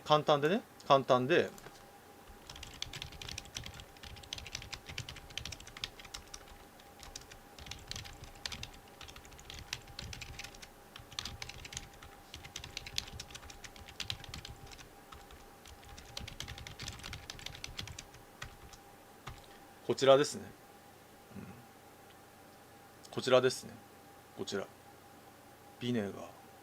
ああ、 MA43 ビネガー、 MA43 ビネガー。さあ、じゃあ MA43 がビネガーが逃れなかったっていうご意見があったんで、じゃあ面白いものを見せましょうかね。さあ皆さん、ここからが、面白いものを見せましょうか。さあ、じゃあ皆さん、ここから多分みんなが、私が多分頭おかしいと思うかもしれませんけど、さあ皆さん、ここからが、さあ皆さん、ここからが、多分私が頭おかしいという言われるレベルの話です。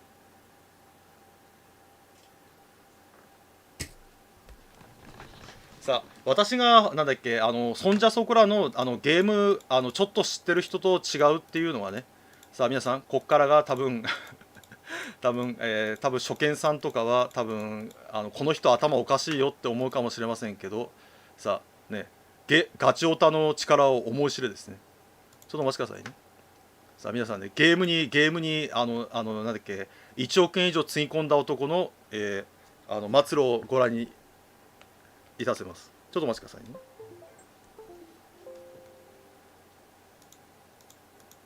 ちょっとお待ちください。なんかエラーが出まくってんだ、さっきか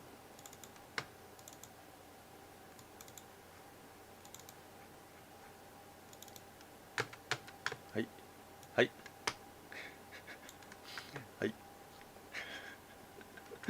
はいはい、なんとゲームギア4台あります。ゲームギアが、4台あります。4台。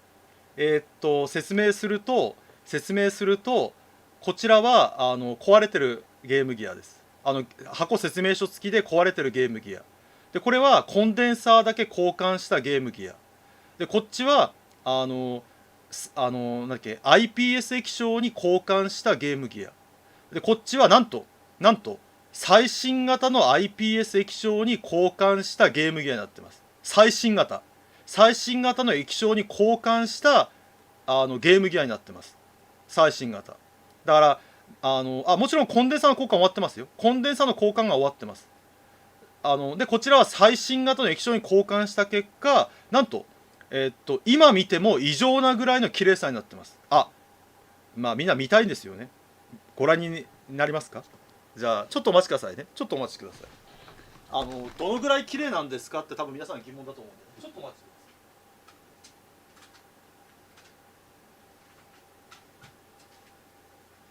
ちなみに全部スピーカーも新品です。スピーカーも新品に交換してます。スピーカーも全部、スピーカーも新品に交換してるんで、ボリュームすごいですよ。ボリュームもスピーカーまで新品に交換してるんで、ちょっと待ってください。ぷよぷよでいいかな。じゃあぷよぷよちょっと待ってください。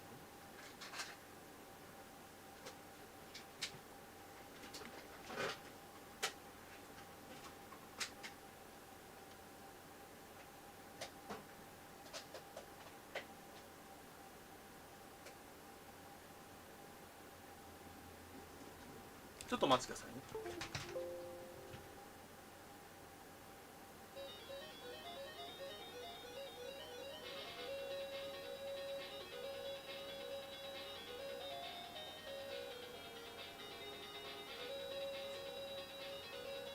音いいでしょ。音がすごいでしょ。音がすごいでしょ。音がすごいでしょ。なんだっけ、なんかゲームギアに使えるって言ったちょっとなんだっけ、やつがあったんで、パーツはね、なんだっけ、知り合いから譲ってもらった。知り合いがなんか IPS 液晶をなんか持ってて、仕事行ってらっしゃい、持ってて、それ俺に売ってって言って、なんだっけ、売ってもらいました、安く。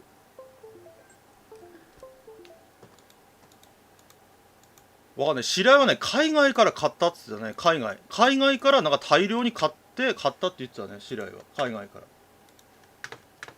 なんか外国で売ってるらしいよ。外国でeBayとかで売ってるって言ってたね。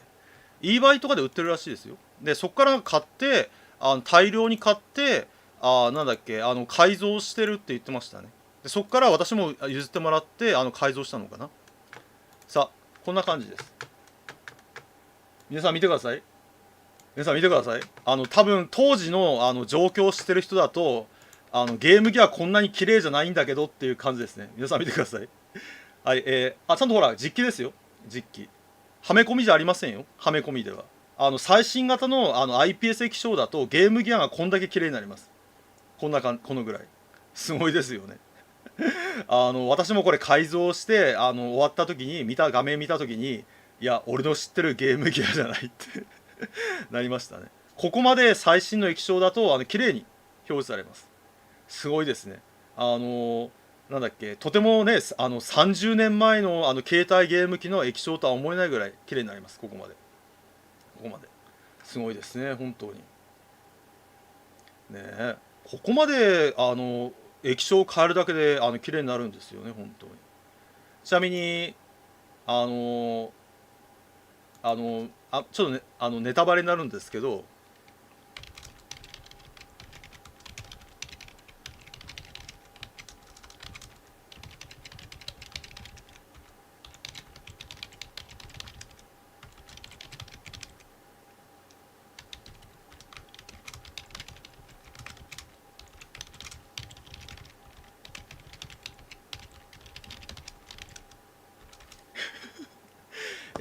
新幹線の、グリーン席でゲームギアか PC エンジン GT やってるおじいちゃんはね私ですね。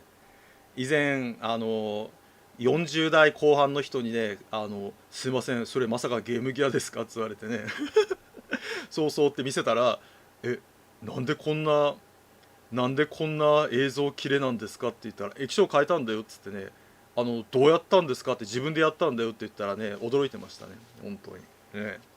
ねバカですねバカですね。ただのバカですね。ただのバカですね。さあで今セガですね。セガの、携帯ゲーム機が出たってことはもちろんありますね。それが、こちらです。さあ PC エンジン GT ですね。なんと NEC も出した携帯ゲーム機ですね。こちらはもっとすごい。なんと STN 液晶じゃなくて TNT 液晶なので今見ても超グラフィックになってる液晶ですね。こちらが値段はねなんとすごくてなんだっけ TNT 液晶にした結果値段が44,800円だったかな。ゲームボーイが12,500円 PC ゲームギアが19,800円なんとゲームギアの倍以上高いという、暴挙ですねなってしまいました。その代わり液晶は今見ても綺麗です。今見てもちなみにこれはなかなかお値段がしますね。今もやっぱGT はね数が売れなかったんでねGT はね数が売れなかったんでGT の意味はゲームテレビねGT の意味は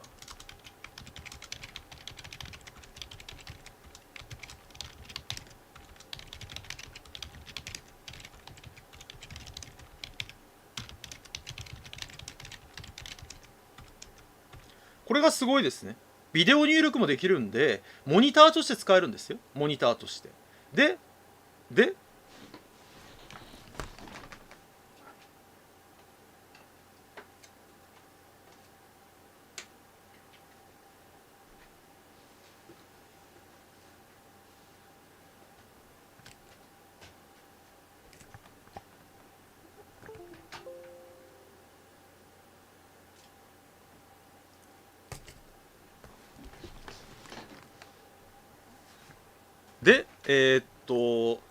PC エンジン GT は対戦ができるんですね。コムケーブルを使うと。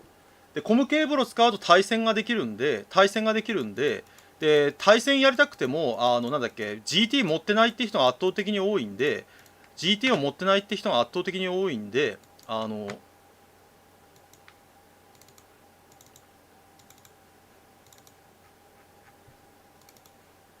い、2台ありますGT を持ってない方のために、対戦をやる場合のために、2台持ってますね。はい、2台あります。2台、何考えてんですかって、真顔で言われた時は困ったんですよ。2台あります。あ、直しました。2台とも直しました。あのあのただね、これがやばくて、あのその基板がね、腐ってたんだ。で基板が腐ってて、本当にどうしたらいいか悩んじゃって、これで初めてその基板から直接配線を引っ張るっていう方法を身につけました。あのなんだっけ、基板が腐ってるからといってぶん投げるにはもったいないんで、なんとかして修復しようとして修理させました。修理しました。今普通に動きます。普通にありますよ。 AC アダプターあります。そうだから、通常は AC アダプター使ってます。アダプター使ってます。アダプター使ってます。だから、だからね、甥っ子とやりましたよ。甥っ子とね、ボンバーマンやりました。おじさん何それって言われて、これ GT 直したよって言って一緒にやろうぜっつってボンバーマンやったらね、甥っ子がね、なんかちょっと違う気がするんだけどって笑って面白かったよね。なんだっけ、さすがに20代の方からするとなんか違うんだけどっていう気持ちは確かにちょっと分かりますね。ね、うん、なんか違うよねということでした。これが携帯ゲーム機ですね。携帯ゲーム機になってます。さあ、じゃあ次はいよいよあれですね、16ビットと思ったけど、あれかな、16ビットは次回にしましょうかね。何分やったんだ、生放送。生放送。あれ、生放送何分やりました？生放送。生放送何分やりました？俺これ出ないのかな、時間が。生放送。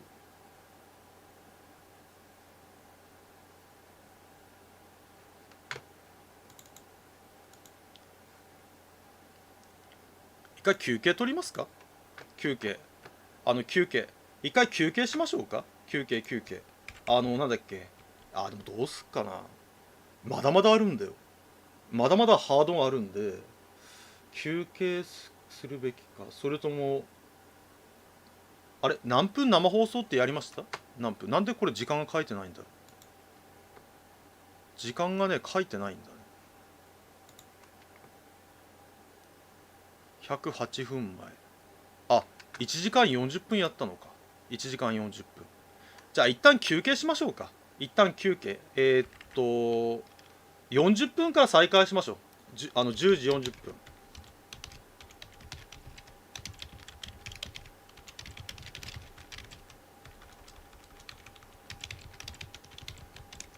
じゃあ、40分から再開しますんでね。皆さんよかったらお手洗いとかいろんなとこ行ってください。その間にね、私もなんだっけ、ハード片付けたりちょっとしてきますんでね。じゃあ、10時40分から再開したいと思います。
まだ1分前ですね。まあちょっと面白いですか？自宅にあるね、いろんなゲームハードをちょっと紹介してるっていう状態ですね。いろんなゲームハードを。いや疲れるな。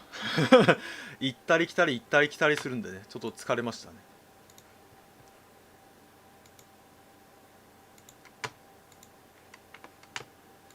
まあ、ちょっとねこういうマニアックな配信するのも面白いかなと思ってね、ちょっと始めてみました。なんだっけ、いろんなねゲームハードをなんかお見せするのもね、若い世代の方も面白いと思ってますんでね。はい、じゃあ40分になりましたんでね、再開したいと思います。じゃあ次はこちらですね。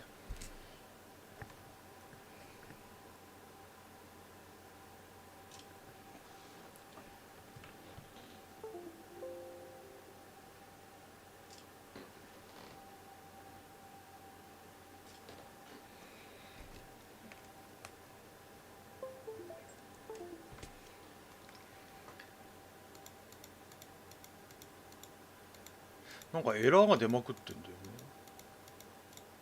何なんだろうね。まあなんだっけ、向こうはガンダム関係なんでね、こっちはゲーム関係を基本的にやっていきたいと思ってますんでね。まずは、よいしょ。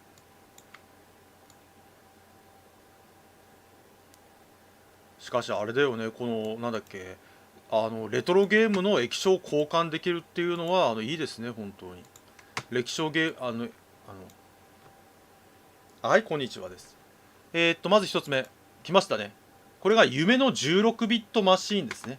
セガ、メガドライブですね、16ビット。今まで出したのが基本的に8ビットのマシーンです。でここからついに、CPU が、16ビット。今パソコンの CPU は64ビットです。ちなみにそうか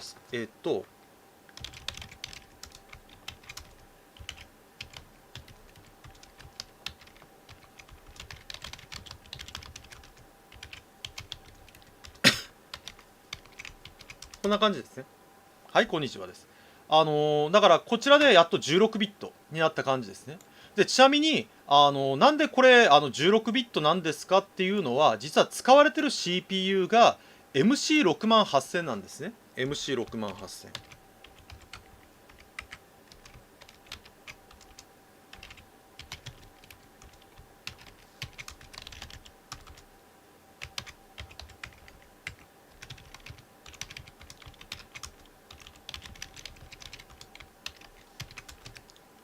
はい、こんにちはです。こんな感じですね。なんでこの、16ビットになったのかっていうと、MC68000 って言って、当時パソコンX68000 っていうパソコンの、CPU を使ってるんですね。なので16ビットが可能になったんですよ。ただね、メガドライブのね、いろんな問題点を挙げるとしたら、まず一つ目。実はこれ後ろが初めからコンポジット出力対応してるんですね。だけど実はねモノラルなんですよ。モノラルでステレオを対応しないんですかって思うでしょ。これなんですよ。これなんかケーブル出てるでしょ。これケーブルなんとステレオはこっから出てるの。んって思った人は多分ね正解だと思います。なんとステレオはここです。だから多分ねって思った人は多分正解だと思う。本当に。なんでこんな構造なんですかっていうのはうん分かんない。ね、なんかね、何かで見たのはステレオをヘッドホンで聞いていただきたいっていう開発者の意向らしいんですよ。要はステレオサウンドはスピーカーじゃなくてヘッドホンで聞いてほしいっていう意向なんでここについてるらしいんですよ。まあだからその結果なんだっけちょっとねめんどくさいんですよ。だから結構ステレオこのメガドライブをステレオでやるっていうのはちょっとめんどくさいの。ただねなんで2ついやなんでなんだろうね。でもちろんこちらにもこれですね CD ドライブを搭載しています。でこれもね故障するんだよ。これもね故障するの。理由はね簡単で、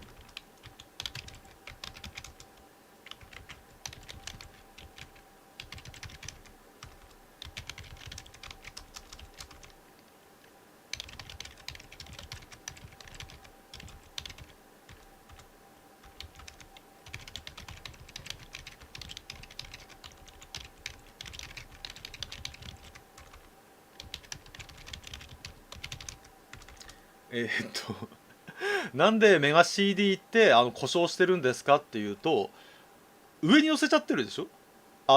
メガドライブを上に乗せてるでしょ。上に乗せちゃうから熱が逃げないんですよ。メガドライブの熱も加わっちゃうんで熱が逃げないの。だから熱が逃げないのにヒートシンクの目の前、熱を逃がすためのヒートシンクの目の前にコンデンサーくっつけてるんですよ。だからしかもやばいのが、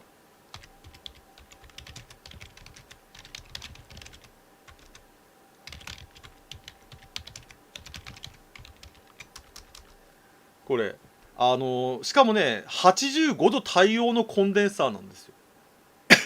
今現代では105度が当たり前なんですけど、85度っていうコンデンサーなんで対応できないの。ごめん、なんか喉がおかしいな。なので壊れちゃうってこと。3番目、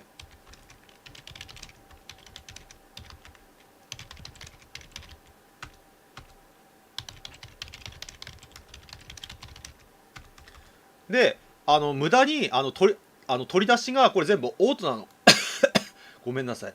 オートでは開くんで、ゴムベルト、中で使ってるゴムベルトが劣化するんですよ。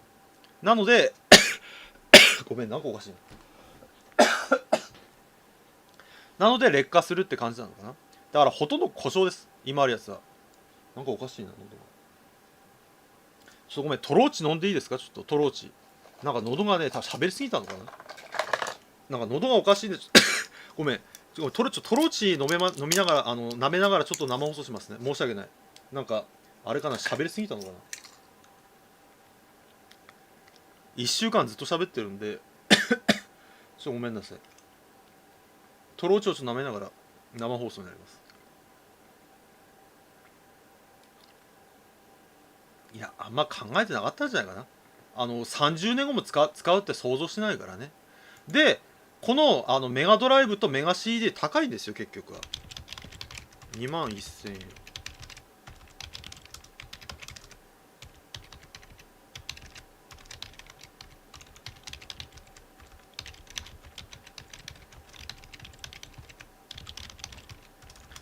高すぎたんで廉価版が出るんですね。それがこちらですね。こちらメガ CD2 とメガドライブ2ですね。こちら廉価版。これだと1万2000円と2万9000円だっけ、これ確か。だから2つ合わせてもやっと4万円ぐらいになったんで、こちらを結構使ってた人は多いんじゃないかな。こちらを使ってた人は。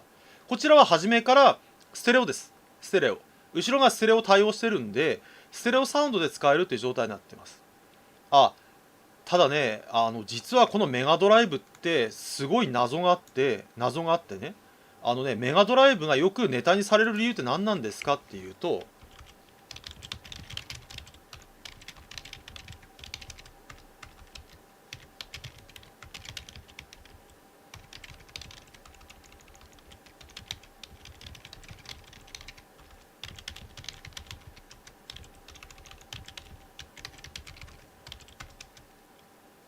52色だっけ。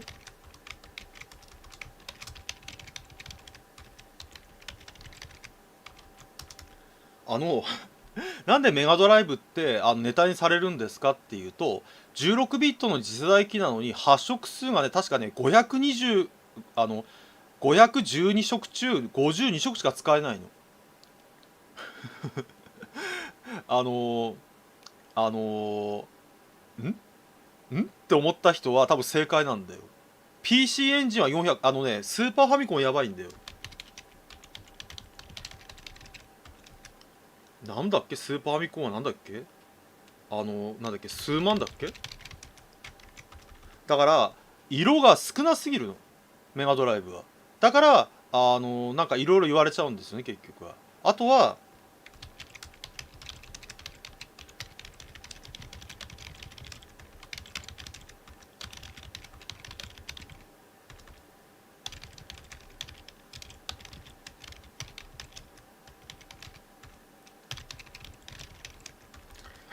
で、せっかく FM 音源ユニット搭載してるんですけど、なぜかそれを活かせないんですね。その結果、音がなんかボコボコとか、ドクドクとか、なんか変な音がするでしょ。あれはそれが原因らしいですね。全然そのメガドラの音源を活かせないの。だからそれを活かしたのがソニック・ザ・ヘッジホックとか、あとはファンタシースター4とか、ああいうのは活かしてるんですけど、あの要はサードパーティーとかがいまいち活かせなかったんですよね。だから活かしてるとすごい音がいいんですけど、活かせないと音がすごい悪くてメガドライブがネタになってしまった理由ってこの辺なんですね。あとは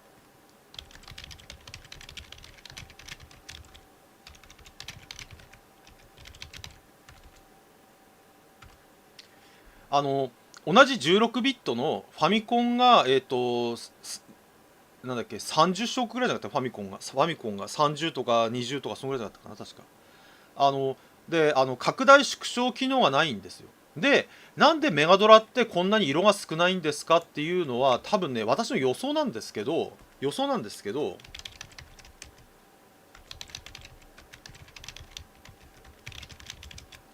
多分これじゃないのかな。メガドライブが色が出せないのは、マーク3の互換機能を入れたからじゃないかな。さっきのメガダプターってやつね。メガダプターで互換機能を入れた結果、多分それでダメなのかな。で、さらにメガドライブがやっちゃったのは、すごいんですよ、メガドライブ。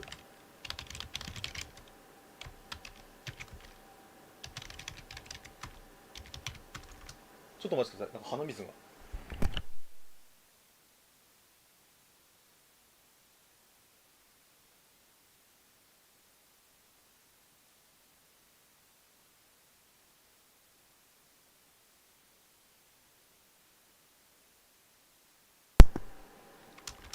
そう。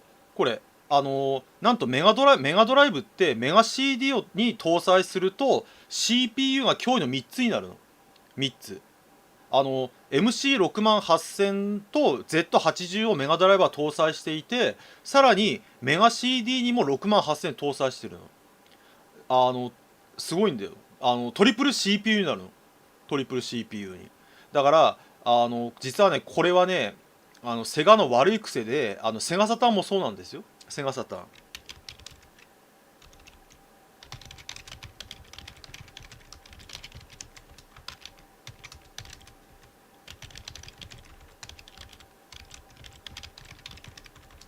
これ、性能を、なんだっけ、多分、メガドライブでいろいろ言われたんで、性能を上げた結果、値下げができなくなっちゃったんだね。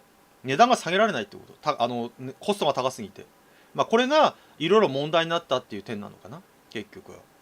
まあ、メガドライブ、私、メガドライバーだったんで大好きなんですけど、なんだっけ、やっぱ問題点も多かったんですよね。ただ私は、メガドライブはものすごいやったの。メガドライブ。メガドライブは本当にね、当時やりまくったんで、あの、なんだっけ、多分一番、レトロハードで思い入れがあるのかな一番。スーパーファミコンよりもやったと思う、メガドライブは。だからスーパーファミコンよりもメガドライブをやったのかなどっちかっていうと。で、さっき気になったのが、こちら。こちら、2つ合体するってことは、デュオとかツインファミコンみたいに、合体ハードってないんですかって疑問でしょ。ありますよ。ありますよ。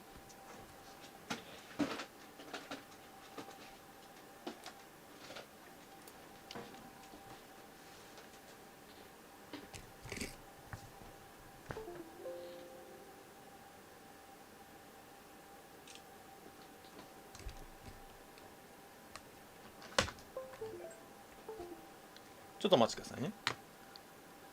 メガドライブはね、なかなか、メガドライブは壊れない。メガ CD が壊れちゃうのかな。メガドライブはね、なかなか壊れますよね、メガドライブは。なんか、エラーがすげえ出てんな。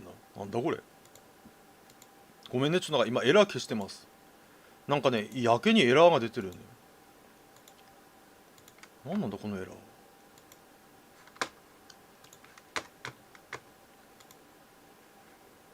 ちょっとお待ちくださいね。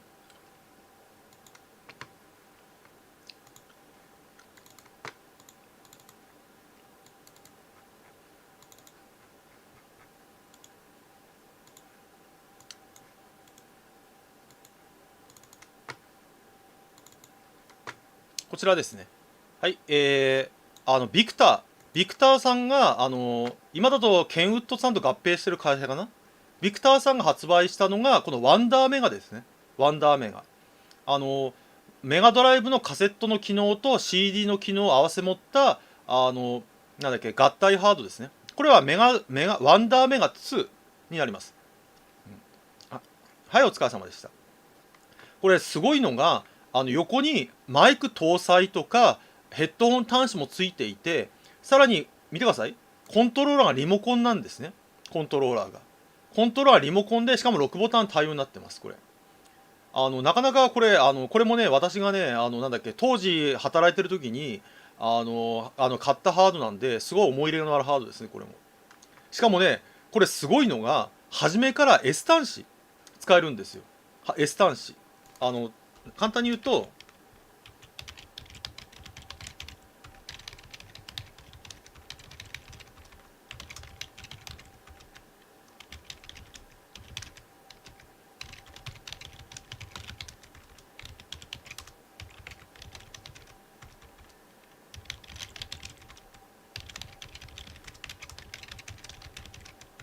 なので、ワンダーメガは初めから S 端子対応なんで、サンタのユニットありますよ。サンタのユニット持ってるんですけど、それも見せた方がいいのか。ちょっとお待ちくださいね。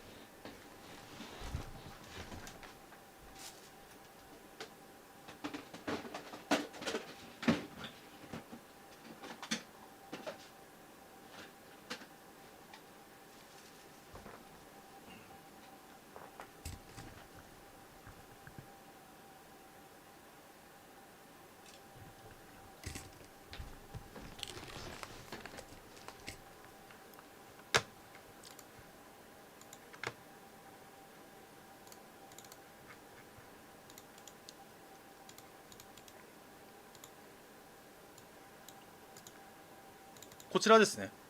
いや、これはね、多分存在を知らない人が多いんじゃないのかな。こちら。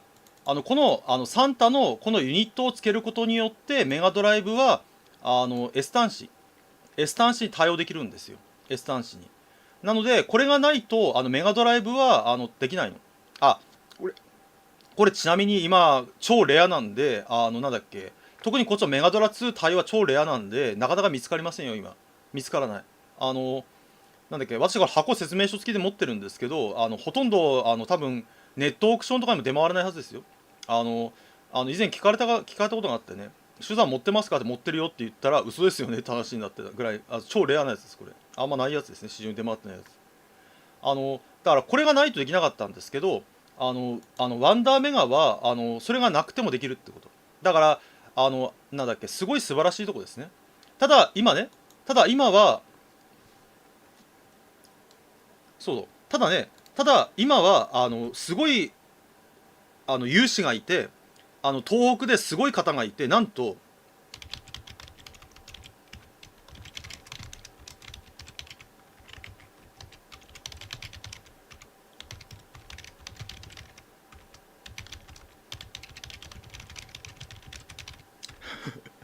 すごいですね。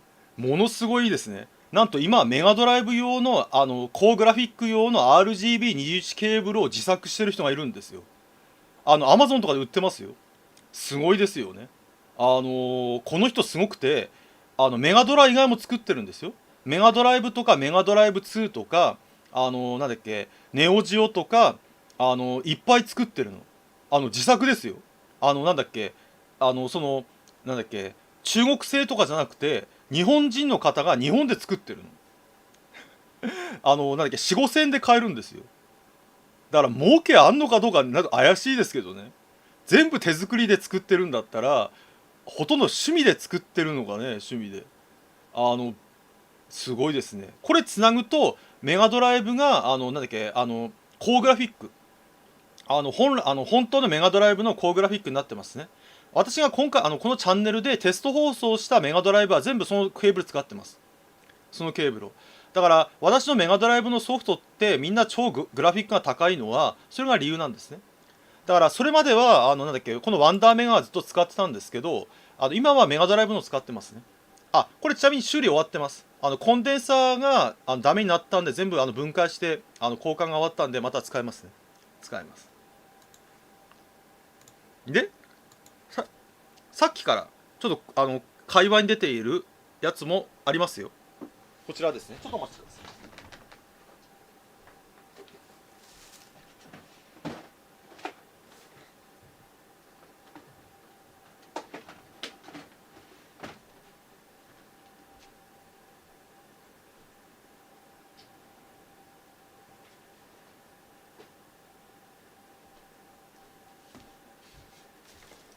よいしょ。ちょっとお待ちください。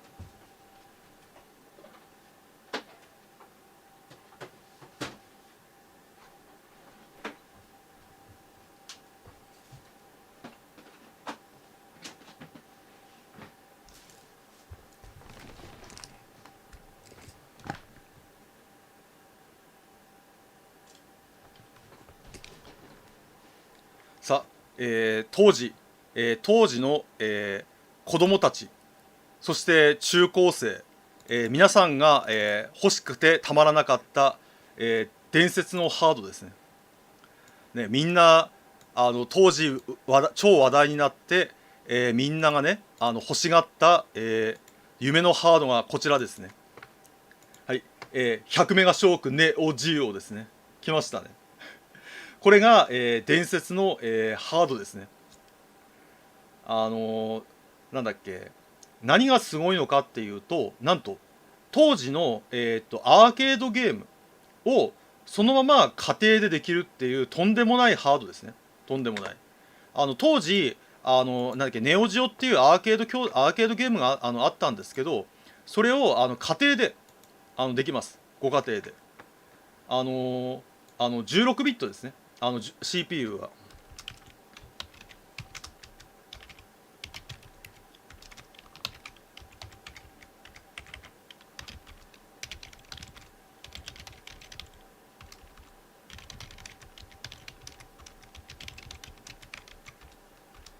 あの大丈夫かな。なんでこれがすごいネタになるのかっていうと、ソフトが1本ね3万円もするの。だからなんだっけ、なんでネタになるんですかっていうと、その本体も5万円いくらするんだけど、ソフトが1本3万円とかするの。だから買えるわけねえだろってよく言われるんですけど、これちゃんと理由があるんですよ。理由があるの。ちゃんと理由があるんですよ。そう、理由があるの。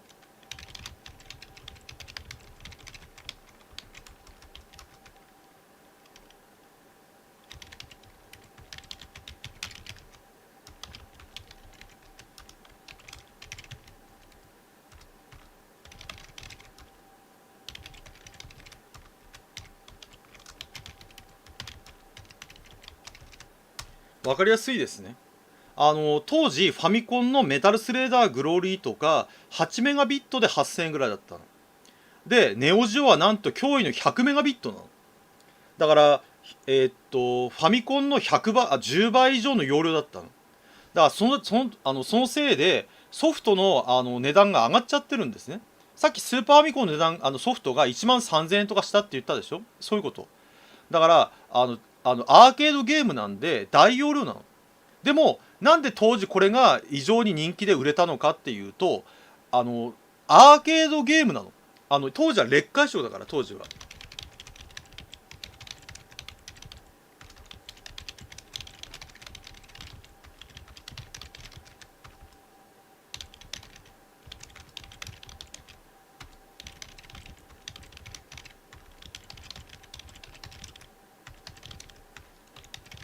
こういうことですね。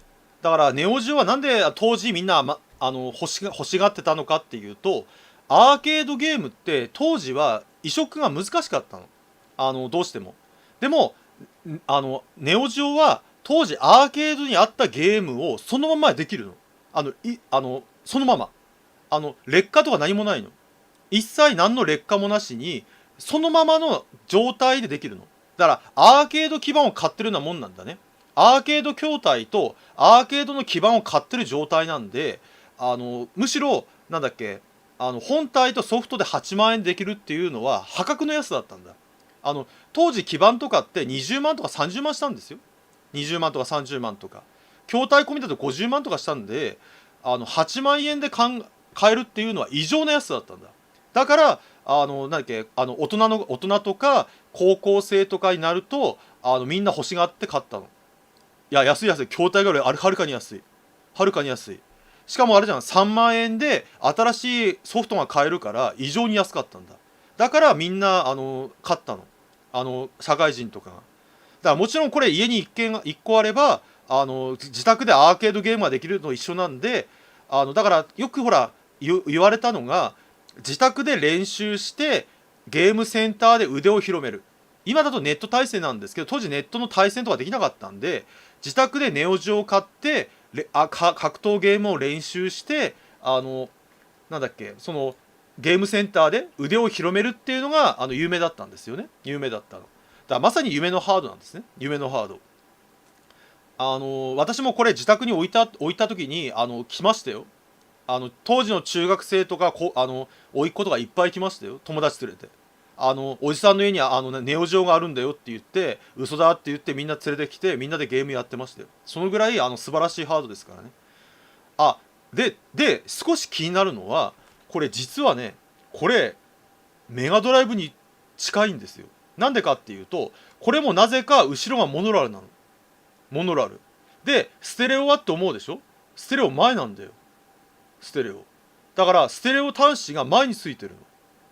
だから、これも、なんだっけ、メガドライブと一緒で、ステレオにするためには前から、音声取らないとステレオにならないの。搭載する CPU もメガドライブと一緒だから、なんか関係があるのかね。基板をなんか一緒にしたとかなのかね。すごい気になってるんですよね、それが。それが気になってるの。なぜか、なんだっけ、メガドライブに似てるような構成になってるの。なぜか。わかんない。なぜそうなってるのかちょっとわかんないんだけど、あとね、これメモリーカード使えるんですよ。メモリーカード。ゲームオーバーになるとセーブができるの。ゲームオーバーになると。で、セーブをすれば続きからできるっていうシステムになってるんですね。ちょっと早かったね。メモリーカード対応っていうのは当時ちょっと早かったね。かなり。で、さあ、皆さんここでネオジオは素晴らしいハードなんですが、ソフトが1本3万円もするんで、値段が高い。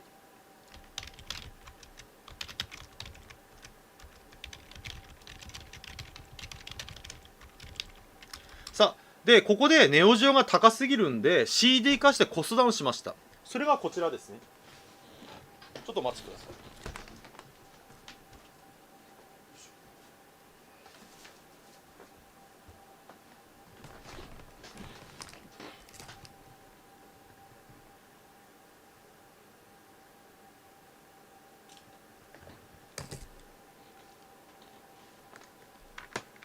ちょっとお待ちくださいね。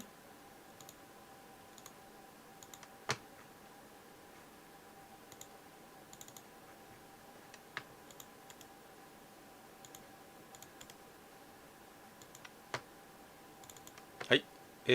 これですね。ネオジオ CD ですね。超悪名の高い、ネオジオ CD です。そう、ネオジオ CD。で、これがなんでいろいろこれ形が違うのは初期型ね、これ。これ初期生産型なんで、多分一般的なネオジオと見た目が違うの。そう。で、これなんで、すごい問題なんですかっていうと、簡単に言うと、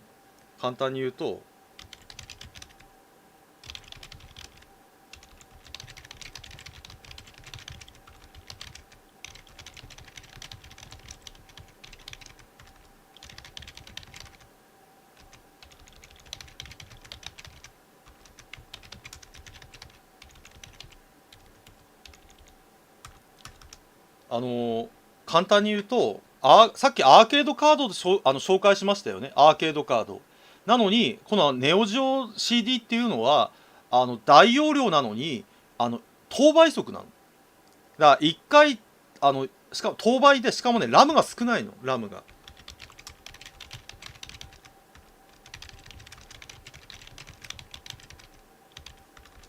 だから分かりやすく言うと、格闘ゲームで1回戦闘したら読み込み、1回戦闘したら読み込みっていう読み込みだらけになっちゃったの。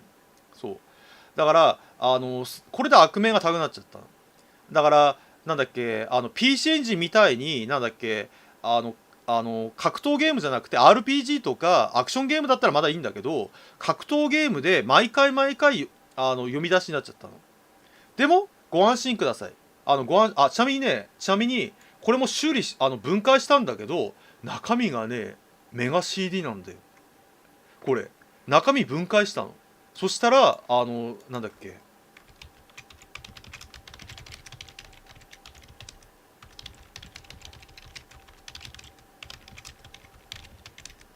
これやっぱなんかあんのかね。中身分解したらCD のドライブユニットが完全にメガ CD と一緒なの。だから修理簡単でしたよ。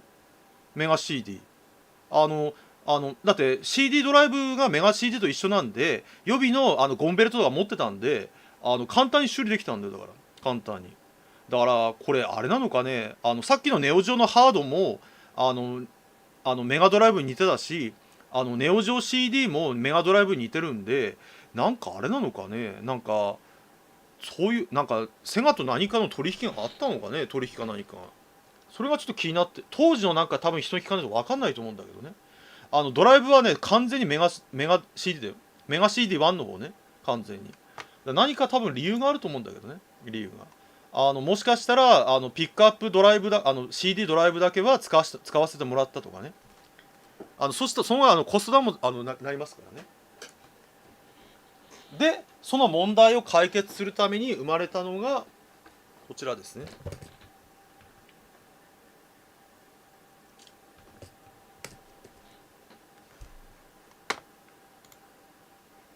まあ、この辺は当時のなんだっけ、ネオジオスタッフSNK さんとかに聞いてみたいですよね。こちらですね。はい、来ました。夢のマシーンですね。はい、ネオジオ CD-Z ですね。Z。これはさっき言った等倍速じゃ2倍速です。2倍速。なんとこれは。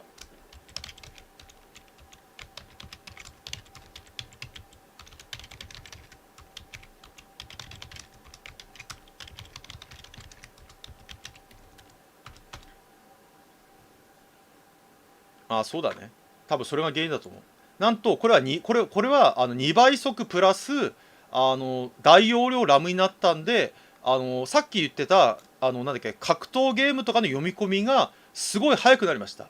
どのぐらい速くなったのか、倍以上ですね。倍以上。2.5 倍ぐらい速くなった。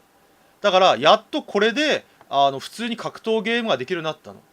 じゃあなんでいまいちこのネオジオ CD-Z がダメだったんですかっていうと、簡単で簡単で、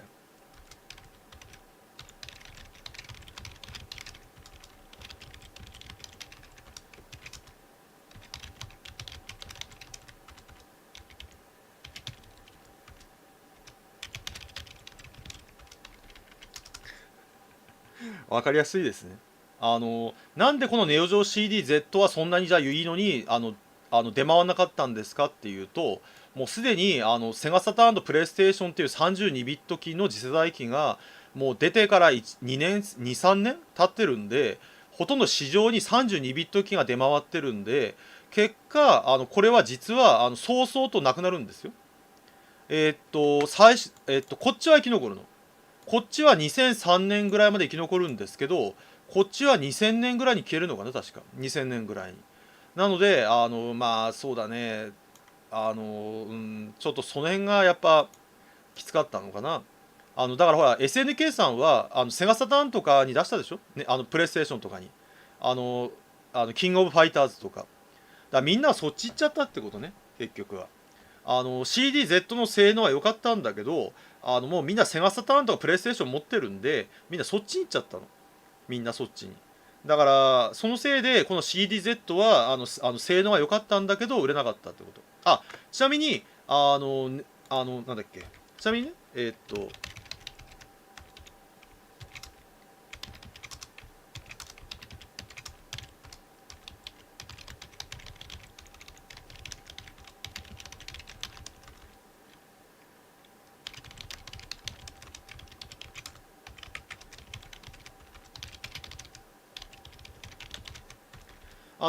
ね、このネオジオ CD と CDZ とネオジオのロムのやつは全部アーケード筐体と一緒なんで、標準で RGB21 っていうケーブルに対応してます。高画質ケーブルですね。なのでなんだっけ、ケーブルだけあれば最初から標準で高グラフィックができます。ただ一つ注意点なのが、これがすごい罠、実はすごい罠があって、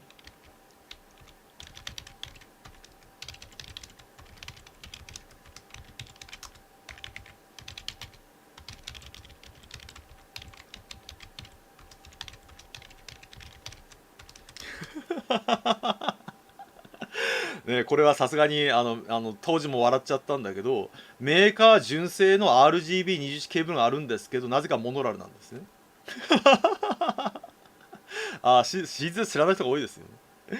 なぜかモノラルなの。多分ね、さっきも言いましたけど、これステレオにするためには前から取らないといけないでしょ。前からステレオを取らないといけないんで、後ろに差し込むだけなんで、その結果モノラルになってるんでしょうね。だから今その純正ケーブルでなんだっけ、ネオジオをやろうとするとスピーカーの片側からしか音が出ません。なので私はなんだっけ、これも自作してる人がいるの。自作してる人。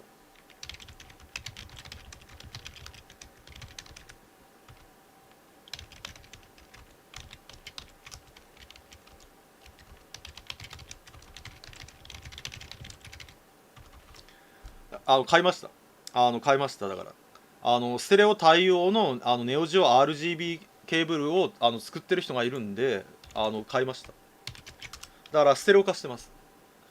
いやなんでそこまで気が回らなかったのかね、気が。わかんない。本当にね、わかんない。そういうのがね、結構昔はあるんだよ、実は。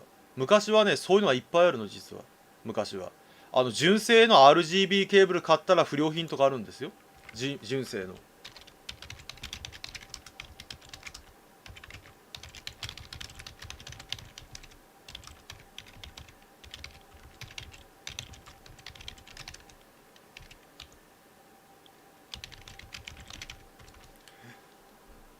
なんでかがわからない。昔はね、純正の RGB20 ケーブルが不良品がいっぱいあったの。不良品が。だから、今だったら多分大変な問題になると思うんだけど、当時はまだネットがほら、一般的じゃなかったからそんなに問題はなかったのかね。あの、例えば、なんだっけ、つなげたら、音声が小さくなるとか、いっぱいあったんだよ。つなげたら映像が乱れるとかいっぱいあったんですよ。昔純正品ですからね。しかも純正なのにそういうのがあったの。だけど今嬉しいのはそういうのを改良して売ってくれてる人がいるんだよ。ちゃんとありがたいですよね。本当にレトロゲームの救世主ですよ。だから私の持ってる RGB ケーブルは10本以上あるんですけど、全部なんだっけ、そういう職人さんが作ってくれたおかげなんでね、本当にありがたいですね。ありがたい。なのでレトロゲームが今高画質でできるっていう状態ですね。状態です。喋りすぎたね。喋りすぎましたね。じゃああれかな、今回はこの辺でやめましょうか。喋りすぎたんでね、ちょっと。じゃあ次回はあれですね、次回はゲーム実況やりましょうか。じゃあ次の機会はありましたら、次はスーパーファミコンからやりましょうか。次は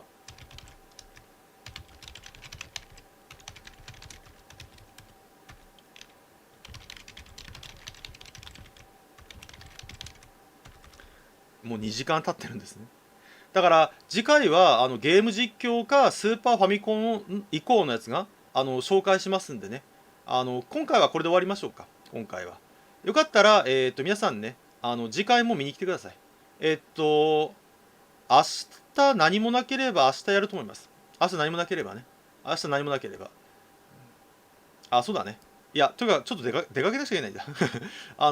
12時から約束があるんでね、ちょっと出かけなくちゃいけないんで、今日はね、これで終わりたいと思います。で、次回はじゃあ、ゲーム実況か、スーパーファミコン以降の、ゲームハードをね、ご紹介しますんでね、よかったらまた次回も、ご覧に来てください。